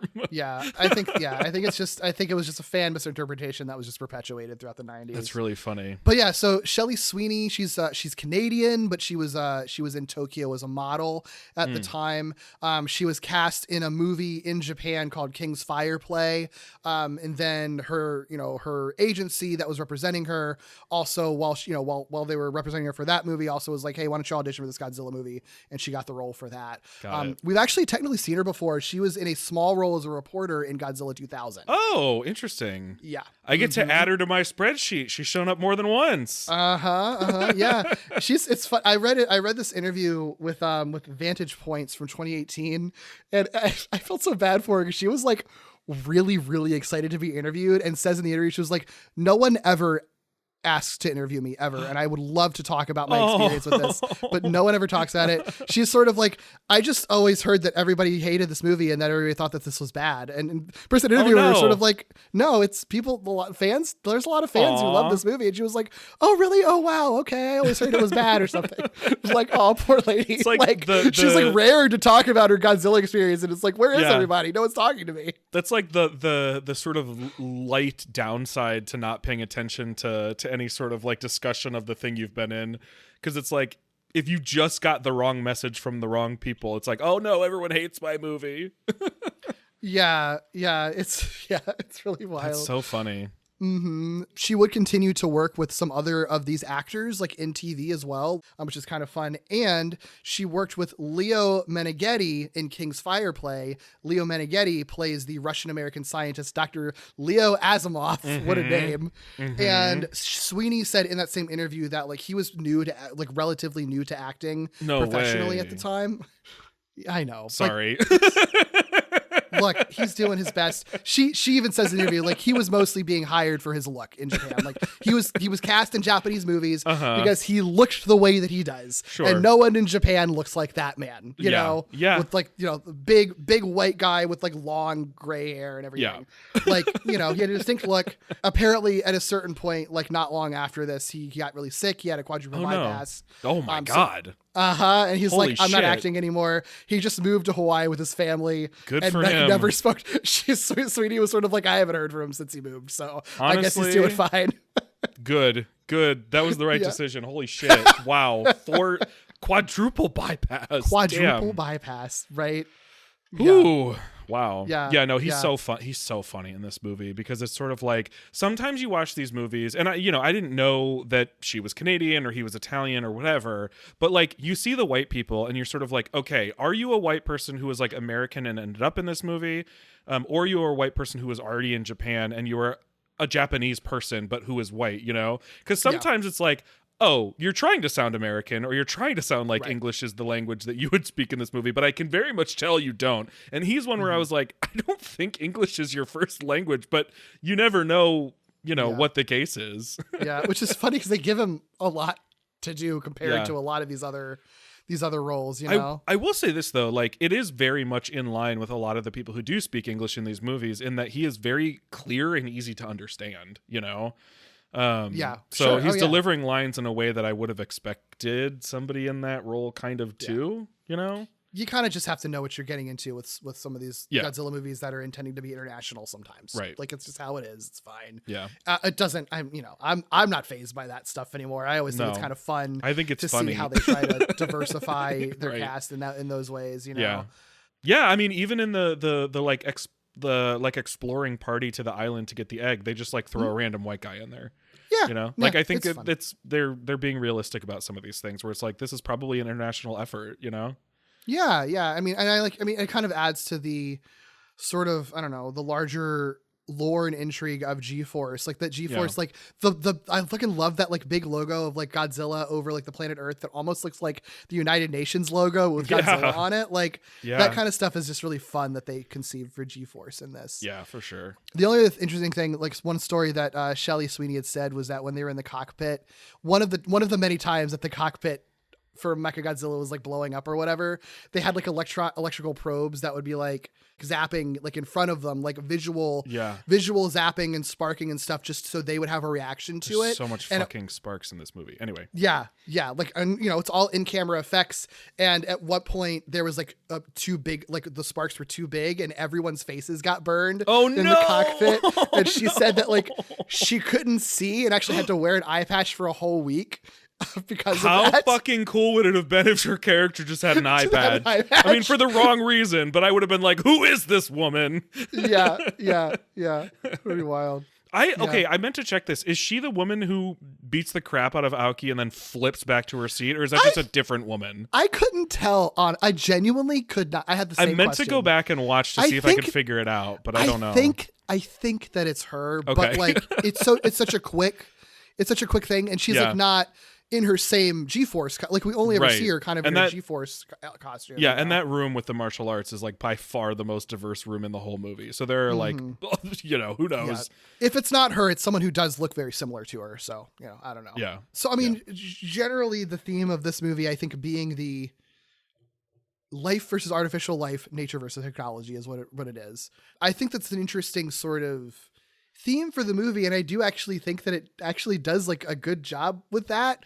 Interesting. I think it does. Okay. Because I think it pretty squarely slots technology with humanity, because humans are the ones who invent all of this stuff. Yeah. And so they invent, Mechagodzilla and everything that happens on the kaiju end is very much related to just like life, nature, biology, like just like living, right? Yeah.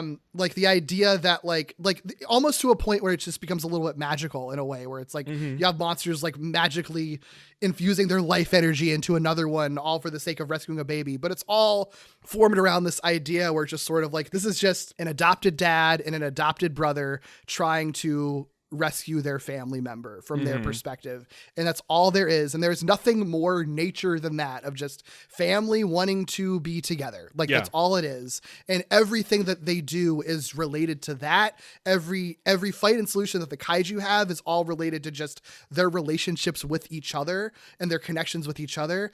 Everything the humans do outside of the good guys who are with Baby Godzilla, everything that the humans in G-Force do is fully related to what new piece of technology can we build to blow these guys up, and how can we weaponize nature against them by like using Baby Godzilla as bait, basically, right? Yeah. And I guess the sort of way that technology can humans can use technology to take advantage of nature rather than just sort of like trying to like live within the boundaries of what nature is already, you know? Yeah.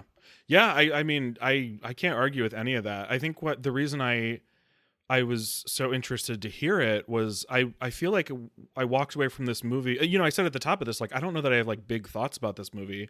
And I think it's because I walked away from this movie being like, I don't know that there's like a really, really like present theme, you know, like in the way that some of the movies do. Like Biollante is one of those movies you walk away from being like, oh, I know exactly what they are trying to tell me. And for whatever reason, I didn't feel that way with this one. And I don't know if it's just based on what I assumed Mechagodzilla represented, but yeah, I mean, all that's there. I think there's probably some of it they could have hit a little bit harder, especially with regards to like Baby Godzilla. I like that we do have that moment with Azusa, who is like, this is a living thing. This is not a tool. It's not an asset. It's not, you know, so that plays into it. I feel like they could have hit some of that stuff a little bit harder, but you're not wrong. I mean, that's exactly how it all plays out. Next time I watch it, I'll have to watch it very much specifically with like that particular like relationship in mind. Yeah, it's hard with those types of things because it's like, I don't know, it is a very broad theme to have in something, you know. But I do think it's fitting for kaiju movies, and I think kaiju can operate in broad themes sometimes. I wonder, yeah, totally. I wonder if so they build Mechagodzilla with the knowledge they gain from Mecha King Ghidorah.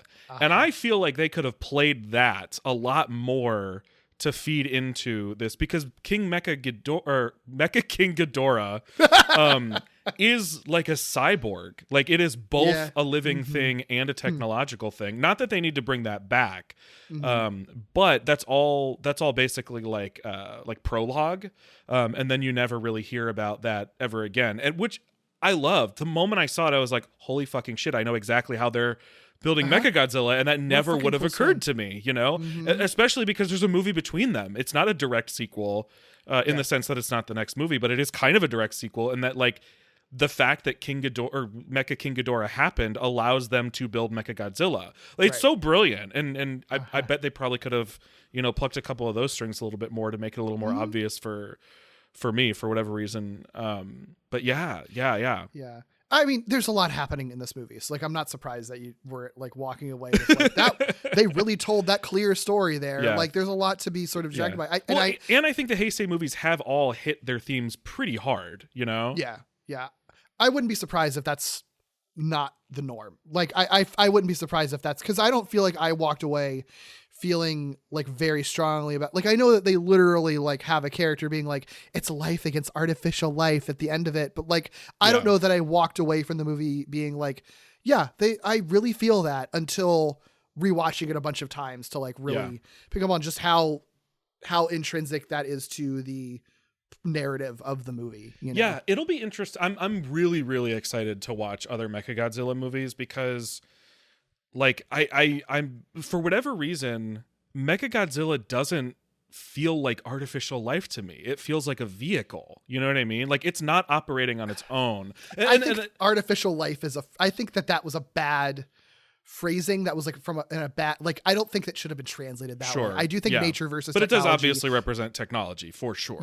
Yeah. I think nature versus technology should be how they like translated that line. But I do think it's interesting, because I think they could have done an exploration of life and explicitly artificial life, especially since they set themselves up on the platform that is Mecha King Ghidorah, which I know is piloted, but it also is a body piloted. You know what I mean? Yeah. I think it's totally fair. That's so interesting. Totally, this is giving me a lot to sort of like ruminate on for the next time I watch this movie.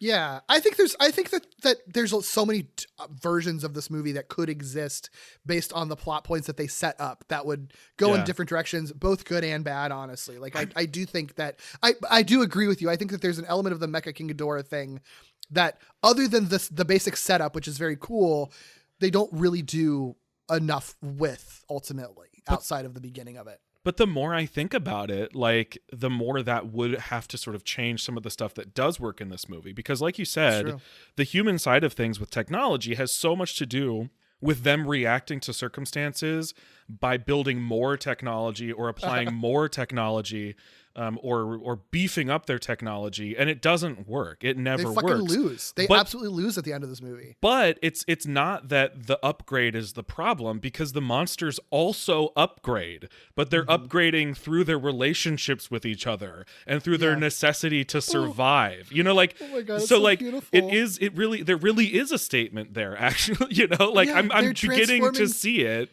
They're it's transforming through love. Yeah, it's the way that they're love. transforming. It's the way they're powering up. It's the way and the circumstance. It's the why of how they're powering up. Yeah, there really is a parallel thing there that is exactly that, like, technology versus whatever. And the humans would have survived if they allowed themselves to level up, like, through relationships to Godzilla instead of using the relationship to Godzilla to try to destroy Godzilla, you know? Right. They wouldn't have destroyed themselves.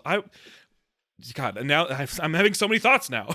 Yeah, I told you. I think this movie is like quietly really, really good. I think it's easy to walk away from it just being like, there is so fucking many things going on. I don't know where to start. And it's like, I think that like there is a real core that they draw from it that touches everything in this movie. Yeah, I think it's like a subtler sort of feeling that I think you could get from GMK, because GMK specifically tells you some of the themes that it has, but it's also just like a really fucking cool movie.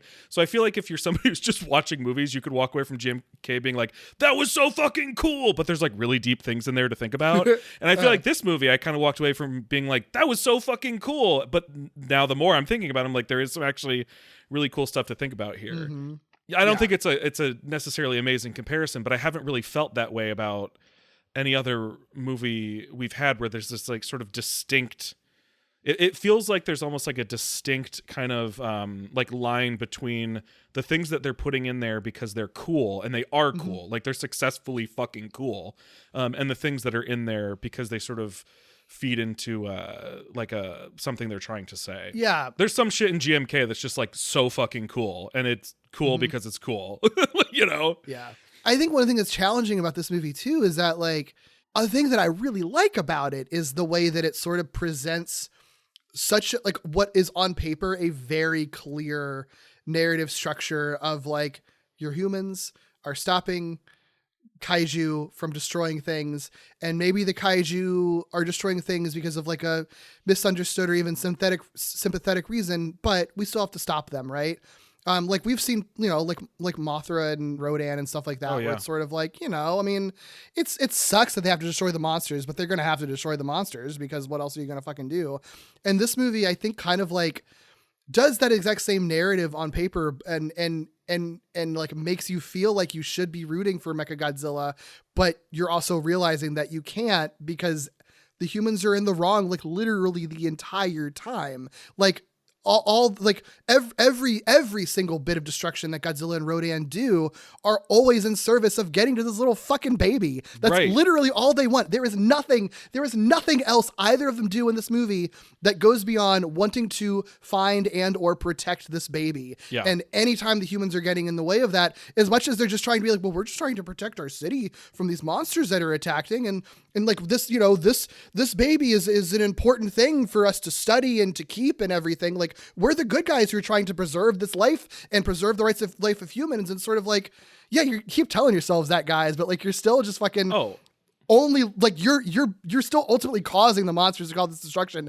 You're not just giving them the fucking baby. Yeah, this is the clearest or one of the clearest stories we've talked about so far that is like, this destruction is directly coming from you, right? Like you can look at the, you know, original Godzilla movie and be like, well, this is obviously the result of like, you know, humans, but it's not a direct like the destruction that is happening to the humans in that movie is not a result of the humans in that movie's direct actions, if that makes sense, right? It is it's humanity's actions. Serizawa didn't like actually make Godzilla angry. And that happens with a lot of these things, right? Something is disturbed or it represents if you know, if I'm already talking about GMK, it represents some sort of greater humanity thing that then there is a consequence for, right?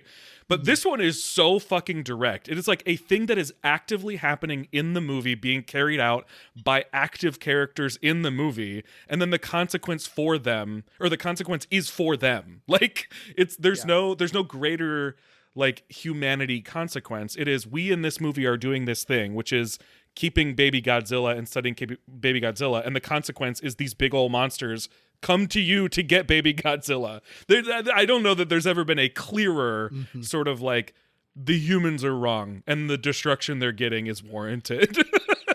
Yeah.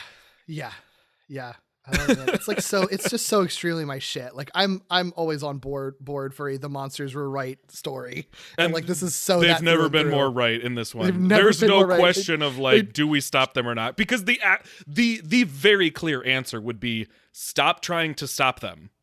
Yeah. Like, stop trying to stop them is the solution in this movie. Mm-hmm.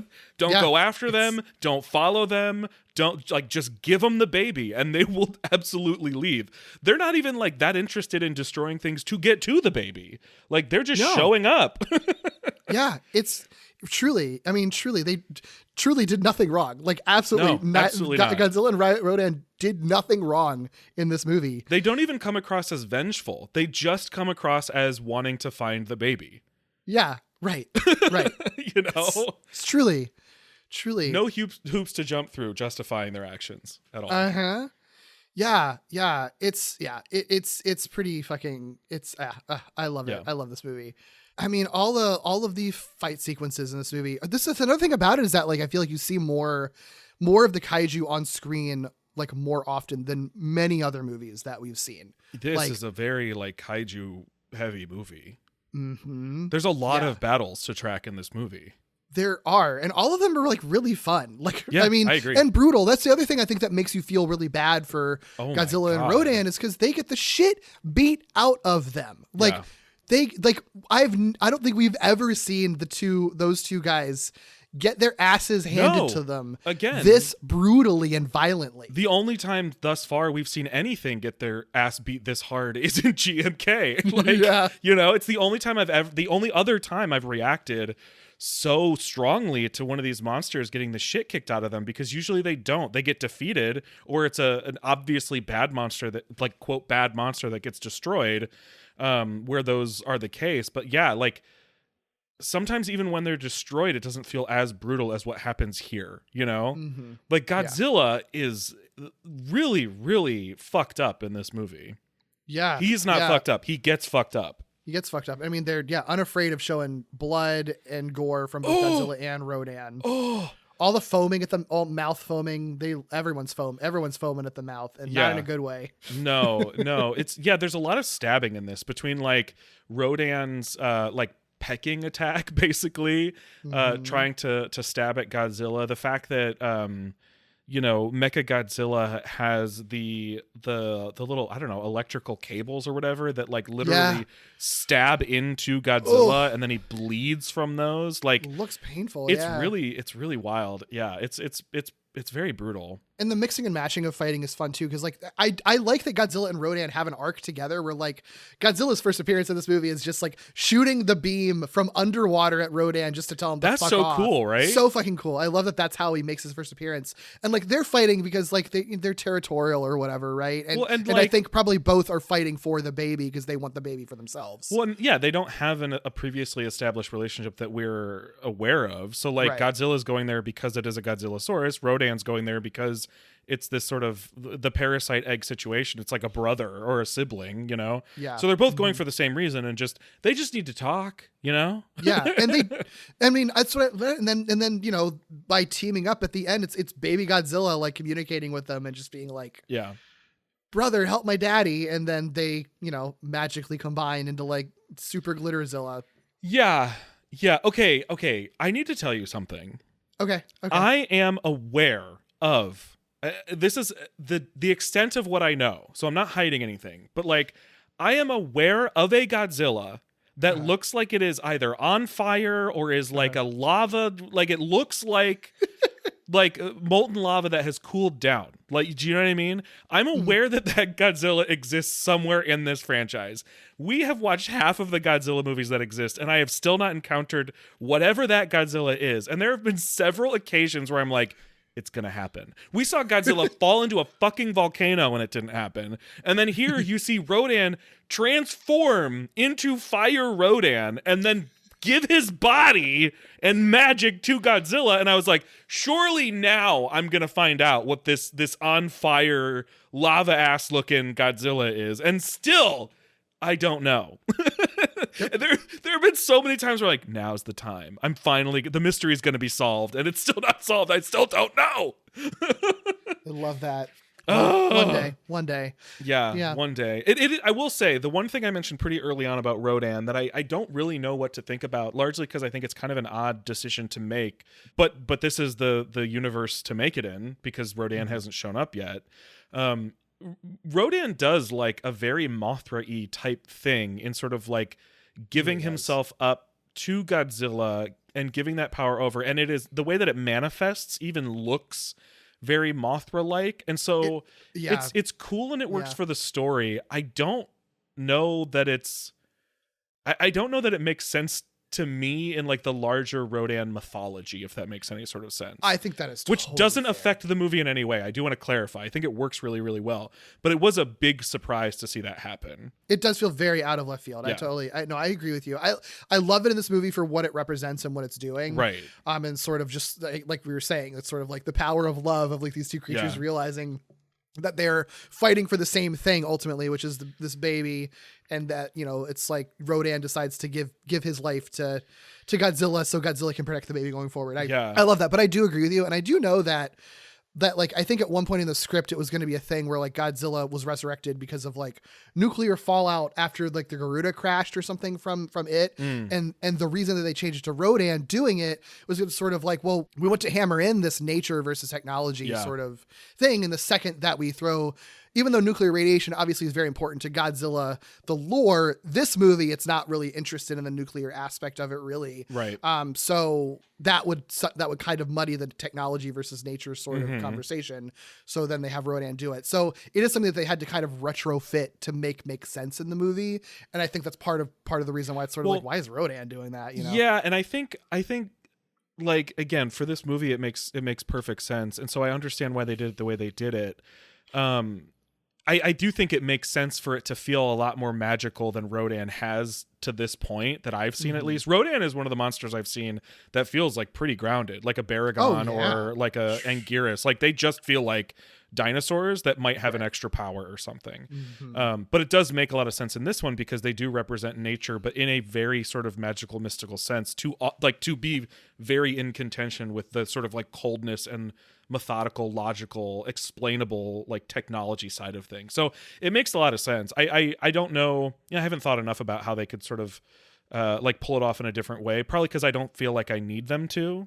Yeah. And I think that Baby Godzilla adds this element of magic to it, because even though he's not explicitly a magical creature, and they explain away everything he does as just like, you know, oh, he just has a psychic connection with whatever, like, it's kind of magical the way that we communicate. Like, I mean, you know what I mean? Like, yeah, it feels very magical. They present ESP as a science in this movie, and so I'm you know, anytime they do that in a fictional thing, I'm like, yes, I buy, right? Like, you're studying it, you're developing it, whatever.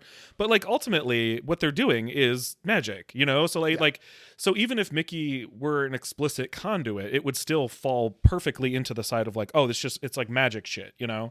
Yeah. So yeah, no, that makes a lot of sense to me for sure. Speaking of the psychic stuff, specifically one scene that I really, really love in this movie, when the psychic girls go to sing Baby Godzilla a song. Oh that my whole sequence, dude. Okay.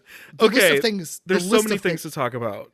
The list of things that I love about this scene, for one, the lighting stuff that they do with this, because they start singing and like suddenly it looks like the lighting changes to that, like make it look like they're on stage being lit by like spotlights and things. And then the lights come up after the song is over and the baby's aggressive, like back to real life. That's one of the best uses of like sort of I can't remember what the terms are. Is it diegetic versus whatever? That's one of the best uses of their sort of like interesting lighting situations that these movies have ever done, because I've commented before on sort of the confusing lighting of the monster fights, which they're doing purely to like accentuate monster fights, right? The lighting for these monster fights are crazy in this movie. Absolutely. But this one, it's really cool because they're doing it differently, and you can buy, if you wanted to, that it is happening in the space in some way, shape, or form, but you also can buy that it's not, and it's purely just a technique to accentuate what's going on. Yeah, I think that's really fucking cool visually.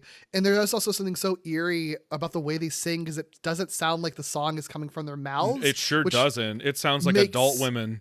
Yeah, but I think it works for it though, because like they're singing this sort of like psychic prehistoric plant song or whatever. Like, so I think it makes sense to just feel like something unearthly that's coming from them, that's then projecting like this energy onto Baby Godzilla that he then somehow transfers to Rodan to resurrect, which I think is also really beautifully done. Yeah, there is like, I have to admit, the first time, because I didn't really know what was going on, that I heard the song. No. Like it makes sense once you've gotten through the whole sequence, right? Yeah. But before I saw the end of the sequence and I just saw them getting ready to sing, and then it was just so very obviously not them, I was like, oh my, what is happening? You know? Yeah. But once you see the whole sequence, it does end up becoming eerie instead. And it ends up feeling like they are instead this like collective speaker, like through which some sort of song is coming out, as opposed to them generating the song, which is so creepy, and it feels so in line with everything that these children have been in any of these movies, right? They are these vessels, or channelers would be the perfect word for it. They're just channeling, and they're just like a connection between some spiritual world. So they open their mouths, they don't move their mouths. You don't see them like adjusting their mouths to what they're singing. They just open their mouths and sound comes out. And I notice it especially because there's this one girl in the back who makes the funniest fucking face when she's singing. And it's not just her. It's a thing that a lot of kids do when they're singing, even when they're singing for real, that I'm like, why are you making that face? It cracks me up so much. Oh my God. Yeah. But yeah, that's so good. And that song is so haunting, and it comes in so quiet that you're sort of like leaning in, like waiting to sort of hear it properly, you know? Really good stuff. Everything they do with the kids, I really love. Everything with the kids, everything with music in general. Music is like I feel very important to this movie. And like, obviously Ifukube is like fucking one of the best who ever did it. So it's not a surprise that the music is good, but I do think even in this movie, I feel like the music stands out even more than usual because it's like literally important to the plot in some cases. Yeah, no, I know we mentioned it, but just like the fucking lighting in these monster fights, all that backlight when Mechagodzilla like first appears for the face off is incredible, and all the spotlights every fucking where in this movie. It's funny, bananas, but it's good. So funny. It really truly is the kind of thing that like the more kaiju, people have heard me go through this journey, right? Like the more of these movies you see, and the more you kind of can watch a kaiju fight for what you are supposed to feel and what you were supposed to like feel from the story, the more all of it kind of like makes sense, right? So when I was watching Biollante and trying to figure out like, is the lighting supposed to represent day or night? Well, it doesn't matter, right? Like it's not, that's not what it's about. Right. And so then you kind of get to a point where it's easier to appreciate some of the like even less sort of like in universe making sense things, like a spotlight, you stop seeing them for like production design, in the sense that like you're not asking why are they lighting this character this way. You're just sort of like getting the feeling of that, like what that lighting is supposed to make you feel. Yeah, I think I've mentioned it before in like past Heisei episodes, but like there's this interesting escalation to like making these kaiju fights look more like stage shows in a way. Like it feels like if you were watching a live stage show of this fight, it would be lit like this with like these spotlights and things. Yeah, which is just a really fascinating approach to it. It's really impressive too, because they still manage to pull off the feeling of scale in all these movies. So like, even though they end up lighting it in a more similar way to a stage show where the scale would be the same as you, right? Like the monsters that you would see on stage would be the same scale as you. You don't feel that way in these movies. They still like why have we not seen a baseball stadium before? We've never seen any sports stadium in any of the movies we've talked about, I don't think. And the moment I saw it, I was like, oh my God, I'm so excited for them to destroy this baseball stadium. It's such a cool set piece, Oh my God. So yeah, I mean, they managed to pull off the scale for all the reasons they've continued to do it, but it just means they get to do all this weird, cool lighting stuff too. Yeah, it rocks. It looks so cool. Mechagodzilla, they have a lot of fun with it being a big, Megazord and everything. The fact that it flies, I didn't know Mechagodzilla flew. They fly now? I didn't know that. It just flies right up, and then it's not even that it just like launches like a space shuttle. Then it like turns and it just flies motionlessly across the sky. I didn't know it did any of that. So funny. I love that. I love you experiencing Mechagodzilla for the first time. It's so funny. So I mean, silly. did you just I guess you just assumed it was just like I assumed it walked. A robot. Yeah. I assumed it walked like anything else. It doesn't have wings, but it is a machine, so I don't know why I wouldn't assume it had rockets or whatever. That makes sense. No, I mean, the logic is sound. Godzilla doesn't fly. Right. Why would Mechagodzilla fly? Right. Godzilla walks, it walks, you know? So that really threw me. It's really funny. I also love the way that they built it laying down, which makes sense. And then so when it's ready to actually activate, they have to like turn it up. Oh, you know, so cool. and again, it reminds me of so many Megazords that have to like sort of be built upwards or like be activated up. Yeah, there's so many Sentai ass fights in this movie. I fucking love it. It's good. I love his Rainbow Ray too. Mechagodzilla said gay rights. They wanted us to root for him so bad. We can't root for it. Sorry. Nope. That's toxic. Nope. That's some fake. I don't even know if it's fake. You're just a bad guy, okay? Yeah, look, a rainbow's not going to convince me.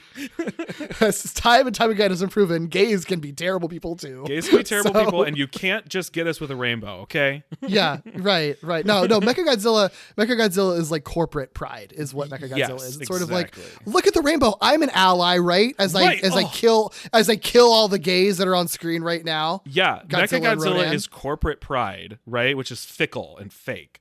And then the real actual queerness is in this like sort of, you know, unconventional family unit, you know? Mm-hmm. Yeah. And the queer family that takes care of them in the, you know, when they're trying to figure their shit out. Yes, absolutely. Absolutely. Also, speaking of, just real quick, because it's come up in like 2 movies in a row now, I'm going to make it a third one. The fact that like you have Baby Godzilla and like the strongest emotional attachment is with a woman, just like Minya, just like King Kong. It's all real, man. Yeah, and we're choosing to interpret that as queerness, not as people saying that only women can be emotional, like motherly figures. Yeah, but you know what? Thanks for clarifying that. Yeah. It's because gays love women. I do think it was a lot clearly like I think it was very clear in Son of Godzilla that we could interpret it that way, especially because that movie is entirely about Minya's relationship to his dad. At this point, it's a bit of a stretch, and I'm just trying to pull at that, tug at that for as long as I can. Yeah. I don't know that I'll be able to do it for the next movie, but we'll see. Great. We'll see. I'm going to keep trying. Every time that there is a monster in a scene with a woman, I'm going to be like, gay. He's gay now. That means he's gay. That's a mentor. That's a gay kid. It's the first woman to care. Right. Yeah, I love Mechagodzilla's like they call it a grenade, I think, but his belly beam or its belly beam like opens up its belly and has like a laser that shoots out of its belly. Of course, I like that. Yeah, beams all over the fucking place, honestly. Of course, of course. Oh, I meant to ask you, there's a moment where they are doing a simulation in the cockpit. Is that actual footage from versus King Ghidorah?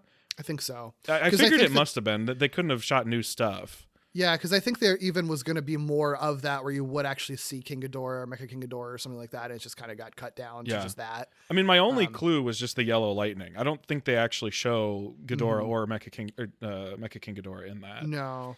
There's like a lot more CGI in this movie too. Oh, than we've seen. There's a few special effects things I want to talk about. One is the CGI, because there is a lot of it, and some of it absolutely exists just to show it off. So, I mean, I didn't look into it. I don't know if it's like readily available information or if it was all done in house. But like, has anyone talked about who did that animation?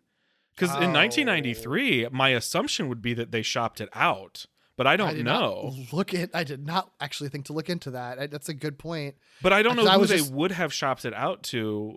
They probably, or if they did, if they would have shopped it internationally. I cannot believe they would have shopped it internationally. No, because in Japan they can which makes me in 1993. Right. So. Well, that's what makes me so curious. Yeah. It's like who did it? Was it in house or not? Toho. I mean, like Toho was like huge. Like Toho was like probably like the biggest film production company in Japan. So if anyone was going to have in-house, CGI techs and designers, that probably would be Toho. That's the assumption I would make. But I'm curious. But that's a good question though. I don't know. I'll have to look. Well, I guess I won't be able to read the credits. I was going to say I have to look more deeply into the credits to see if they break it up that way. But I also I don't know if they would have necessarily presented that way even in the credits. But that stuff was really cool. I mean, the the simulated demonstration of the Garuda is truly just there to have a cool CGI sequence. It really doesn't actually serve anything whatsoever. I guess it's supposed to like convince. What if you were playing a Godzilla video game? This is what it would look like. Right. But it does look cool. It's very Star Fox. The other special effect thing, it's not. I guess it's not. I mean, it is a special effect. But like, there are so many sparks in this movie, and there's a lot of smoke in this movie. I feel like there's a lot more smoke in this movie than we've seen in other ones for some reason. I don't know why I was getting that feeling. I didn't do any comparing, but like. I first noticed it specifically when Rodan and Godzilla are fighting for the first time, and they're flying away in the helicopter watching from the window. It felt very like modern kaiju movie to have a fight that's sort of happening in the background obscured by smoke, so that there's this feeling of like there's a feeling of fear, but you can't really see everything that's going on. And that's really like how that scene was presented. You can kind of see Godzilla moving a little bit back there. You can kind of see whatever moving back there. But more what you see is this sort of like obscured motion behind smoke, specifically when they're flying away and looking out the window. But then there's a lot of smoke throughout this movie it's a cool effect. I just don't know that. And it's not just like white fog, you know what I mean? Like it is like smoke that feels like it's meant to evoke something different than just fog, you know? Interesting. Yeah, I didn't really pick up on that, but I think, yeah, you're totally right. And it does like think about the 2014 movie. Like that movie is going to utilize smoke to its, greatest ability, largely because it allows them to obscure things. But it also does, you can create like, unfortunately we've all seen it, but like you can evoke, pretty horrible disasters by how you utilize smoke in a scene. And it creates a lot of like, mystery is not the right word. It's like a fear of the unknown of what's actually going on. I mean, Cloverfield does it too. But like this movie is the first one I feel like I've noticed, and it doesn't mean other ones haven't done it, but for some reason I really noticed it in this movie. And I don't know that I've noticed it in other Japanese movies. Interesting. That is interesting. Yeah. Huh. I'm sure that there was a lot of fog in Biollante. I feel like that's probably just true. Well, but fog is different. Yeah, there was a lot of but fog is for like atmosphere, And they were like on the water in a lot of Biollante. I think that makes a lot of sense. But smoke from fires is different. Yeah. Yeah, I totally get that. There are an inordinate amount of sparks in this, right? Yes. Like I'm not just making that up. I think it's because of the technology thing. You have humans in machines, and you have those machines. And I think that just on that alone, they're going to add a lot more sparks to the movie. But they add it everywhere. Like Rodan and Godzilla spark. And at first I was like, oh, is this just like a thing where like they're interpreting Godzilla or like Rodan's spikes as like a thing that would, ignite or whatever, especially the second time after I know that he turns into like Fire Rodan. It's like, is this like an interesting take on Rodan, that everything sort of builds up to this fiery version of him? But Rodan himself sparks when Godzilla like hits him and stuff. So I don't know. It does feel, again, feels like they're leaning very into like Sentai and stuff like that. Yeah, it doesn't feel uncharacteristic for like 90s Toku I was familiar with. Yeah, but you're right. It is because it is out of the norm for fleshy organic kaiju to be sparking as if they were machines. Right. That's fair. That is a little weird. I don't know if you would have remembered this. I don't know when you watched this movie for the first time. So I don't know if you'll remember this. But did you? I know Miki was in the cockpit, so I feel like the answer would be no. But I kind of thought those bitches were dead. Like it really felt like people were watching Godzilla kill them in Mechagodzilla, and I was like, oh my God, how dark is this about to get? Especially since one of like our characters is in that cockpit. But then all of them walk out like totally fine. I don't like remember. None of them seemed like at all like if the captain in that if the pilot of the Mechagodzilla died as a result of that attack, that would not have shocked me at all. Yeah, it is. Actually, it is kind of. I don't remember what I thought. I watched it. First watched it years ago. I don't remember. It like blows up and like is on fire. Well, I think to your point, it actually is a little bit weird that none of those pilots die in the movie. Like, I wouldn't want Miki to die, obviously, but I'm surprised that none of them do, because it is such a colossal failure for them. And Mechagodzilla is so phenomenally fucked at the end of this movie. Like, it is destroyed. It feels like they'd be cooking inside the spaceship. Right. You know what I mean? It's very strange that they're just sort of like, no, it's fine. They're all good. Like, I don't know. They walk out. Yeah. That's a little bit surprising. But I guess, I do think the end of this movie is supposed to be kind of like, I don't know. It's not a particularly dark movie. No, it's not a very dark movie. And I think you are supposed to walk away from it feeling good. Yeah. For Godzilla and Baby Godzilla. And I do think that, like, having one of your humans die might end up making you a little bit too sympathetic for the human characters, when you really should be focusing on your sympathy for Godzilla and Baby Godzilla. Yeah, and I don't think they should have done that. It's just the image, like the way that scene plays out. I was like, kind of worried they did it. I guess mostly because Miki was in there. I'm gonna be if the rest of the characters were in there, I don't think I would have cared. I don't know, like consequence. Like you said, it's such a colossal failure. It feels like there should have been a consequence for the humans, but it's just not that kind of movie. Yeah, I mean, the entire but that entire end sequence of Baby leaving, like, oh my god, it gets me so high. Sorry, when like I mean, when Azusa is like doing the thing that people in movies like do to get like I'm just, this is so stupid, but I'm just thinking of like an Air Bud when the kid is like trying to convince Air Bud that like he doesn't want him anymore, and it's all for the sake of Air Bud or whatever. I love that that's the example you pulled of all things. I was just thinking, because of like, but it's been in movies before, right? Where it's like trying to tell the animal like, no, go away. It's like for its own safety or whatever. They don't mean it, but like the animal doesn't know that, so they're trying to convince the animal that they need to leave. It's kind of like that. It's evoking the same kind of emotion. It's sort of like, I want you two to stay together, but I know that you can't stay together because it's not good for the baby. And she's having to make the sacrifice for Baby to like be with his own kind and everything. Yeah. I mean, I don't know. I think it's nice, and it's really sweet when he's like biting at her jacket and he's crying and she's crying. I know, the fact that he cries, like for real. Oh yeah. It's really good. It's really, really good. I love that his name is just Baby. Like in universe, they all just call him Baby. Yeah. It's cute. So funny. It is very funny. Yeah. What a movie. I love this movie. I kind of feel like this is one of the only ones that I really feel like, going into the podcast originally, I don't know where I would have slotted it, and coming out of, revisiting it for this and talking about everything, it's like coming out very, very high on my list. I feel like I love this for you.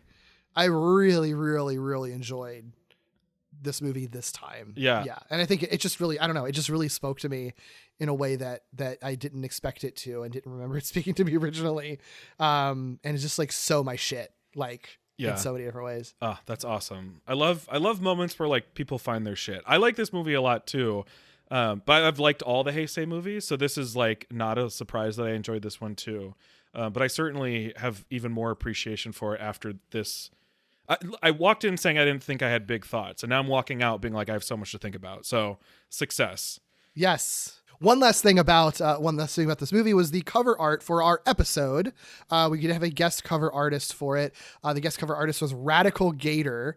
As usual, if you want to see the cover art, check it out. We have a cover art gallery on glitterjaw.com or on any of the podcast apps that show you cover art, or on our social media. This one is so fucking fun and silly. I think appropriate for this like kind of light movie. Yeah, I love it so much. The way that this Mechagodzilla is drawn and colored, so cool. And the expression on what is otherwise usually a pretty expressionless character is so cool. Yeah, I guess I should be saying Super Mechagodzilla, right? Because it's got Garuda. It's got Garuda. I love Rodan's absolutely terrified. What the fuck am I supposed to do in this situation? Yeah, how did I end up here? Face. Why am I here? Why am I in this movie? Very funny. Look, the kaiju are very sympathetic in this movie. I definitely feel bad for him when I look at the cover art with them running away from Mechagodzilla fucking him up. Yeah, it's great. It's incredible background too. Incredible evoking of fire without necessarily having to draw it all out. Yes. So yeah, check out that cover art. Check out Radical Gators work. I'll link to all of their stuff in the show notes. Hell yeah. Lastly, Doug, predictions. Yeah. So for the Heisei era, Mm-hmm. couple very questions I'm sure you expect me to ask you anyway. Will Baby Godzilla appear again, you think? I feel like the fact that there are more movies and that this is an era with continuity, I'm going to say yes. I don't know how or in what context. I think when we were talking about Showa, at some point we talked about like it would be kind of cool, or maybe I talked about like it would be cool to see like a progression of a like child of Godzilla. And I think, the American movies, for all the shit they got wrong, sounds like they would have tried to do something like that. And I do think that idea is cool. So I would like to see it here. Yeah. But I don't know. I mean, they do so much good with this Baby Godzilla. I do think where there is room is for it to grow in some way, shape, or form. Sure. I mean, I hope we see more of him because he's my favorite fucking character. So yeah. What about for the humans? Who do you think of this human cast will appear again, if any? So that's what's hard, because normally I would just very confidently say Miki. And I guess I should just stick with that based on what this era has been. So I'm going to say Miki as like an actual prediction. I would love to see the other two main characters from this one come back, but I don't think that. But if Baby Godzilla returns, Asaza would be a perfect character to bring back. I just don't think she is. My official prediction is she's not coming back. And most of the lead men have not come back, so I'm guessing he doesn't either. So I guess Miki would. I wouldn't be surprised. God, who else would even come back? I don't know. G-Force people? Are there people in G-Force that would be like significant enough to bring back? Maybe I don't know. I'm just going to stick with Miki, I guess. Okay, cool. Rodan or Mechagodzilla, do you think we're going to see either of them in the Heisei era in some way, shape, or form somehow? Oh, that's such a good question that I hadn't really considered. Rodan fucking died. So if we see Rodan again, it's either a different Rodan. I do think doesn't every era have like its big like tons of monsters movie? I don't actually know. But I'm going to assume there's a tons of monsters movie in this era. And so I imagine we'll see Rodan again. It has to be either a different Rodan or this is just the magical Rodan that somehow is resurrected. It's like a Force ghost. Yeah, something. I don't know. Or maybe we get, white Rodan later. Although you told me we don't, so I know that doesn't happen. And then Mechagodzilla. I hope not. If we see Mechagodzilla again, I feel like it was all for naught, unless there's like some sort of like either time traveling or space situation that would be specifically interested in the technology of Mechagodzilla, which would not at all be out of the realm of possibility for this era. Right. Sure. I feel like we are more likely to see Mecha King Ghidorah again than we would see this Mechagodzilla. Sure. Cool. That's all I got for the Heisei era. Okay. The next movie that we're doing going to be a swerve back to the 60s because we're going to do a pit stop on May 13th with War of the Gargantuas. Oh, that's right. That's the one that's a sequel to Frankenstein versus Baragon. I personally, it's another one that I have not seen, so I'm very excited to watch it. What do you know about this movie? I know exactly two things about this movie. It's a sequel to Frankenstein versus Baragon. So I'm assuming and I know to an extent, I've tried not to look at anything for any movie I know that we're going to watch, but I know to some extent that whatever the Frankenstein monster is, there seems to be something else like it, I guess. The Gargantuas are like human-y like creatures. They're like giants, I think. And then, or like humanoid-like monsters that are giants. I don't know. They're giants, I suppose. And then I do happen to know there's a giant octopus in this, which I'm very excited about. Yeah. Do you have any guess as to why we're covering War of the Gargantuas right now? Oh, well, no, I don't actually, because I don't know. I mean, I why we watched Frankenstein versus Baragon is really obvious because Baragon shows up. Mm-hmm. But why we would watch? Oh wait, this is a Showa one too, right? Mm-hmm. 1966. Yeah, I have no idea. I have no clue why we would watch this, unless it has something to do with like that era's big tons of monsters movie. I guess that's the only thing I can assume. Okay, cool. That's all I got. Yeah. But yeah. We'll be doing that. We'll be doing that. Wait, on May 13th. Does Manila like guest star in War of the Gargantuas? Why is it going Manila? Maybe it's maybe Mechagodzilla shows up in the movie. You don't fucking know. I don't. I haven't met it yet in Showa. I need to. It's more fun to predict without doing this, but sometimes I'm like, think about how this show is structured, Doug, when you make predictions. Like, clearly the things we're choosing to watch, or that you're choosing for us to watch, like, mean something, but it's less fun to think of it that way, so I have no fucking clue. sometimes there are times when you will literally never be able to guess either, so that's also fun. Yeah. Cool. Well, if you'd like to find other queer creators who talk about media, you can check out the Glitterjaw Queer Podcast Collective at glitterjaw.com.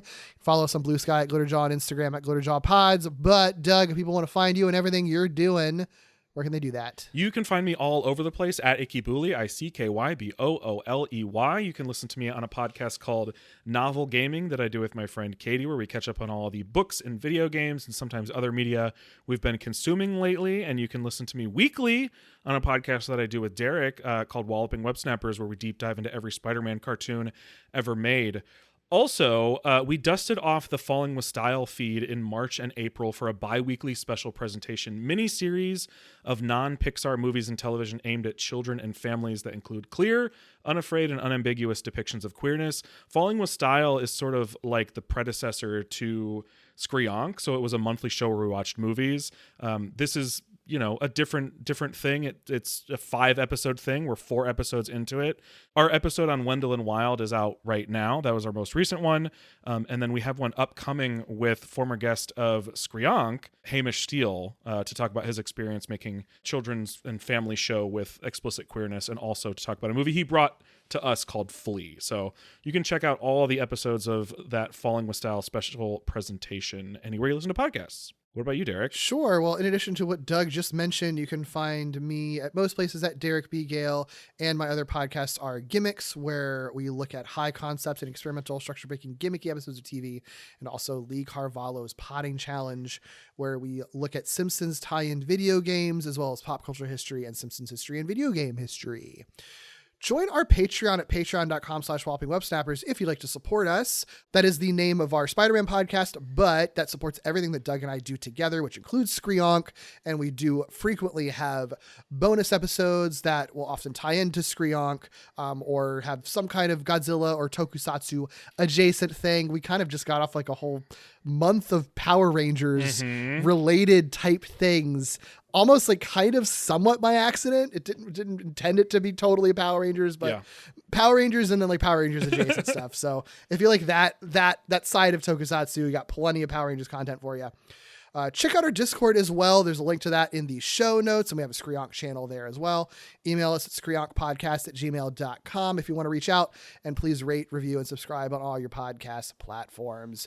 And join us on May 13th as we watch a couple of hairy dudes fight in War of the Gargantuas. Ooh, can't wait. See ya.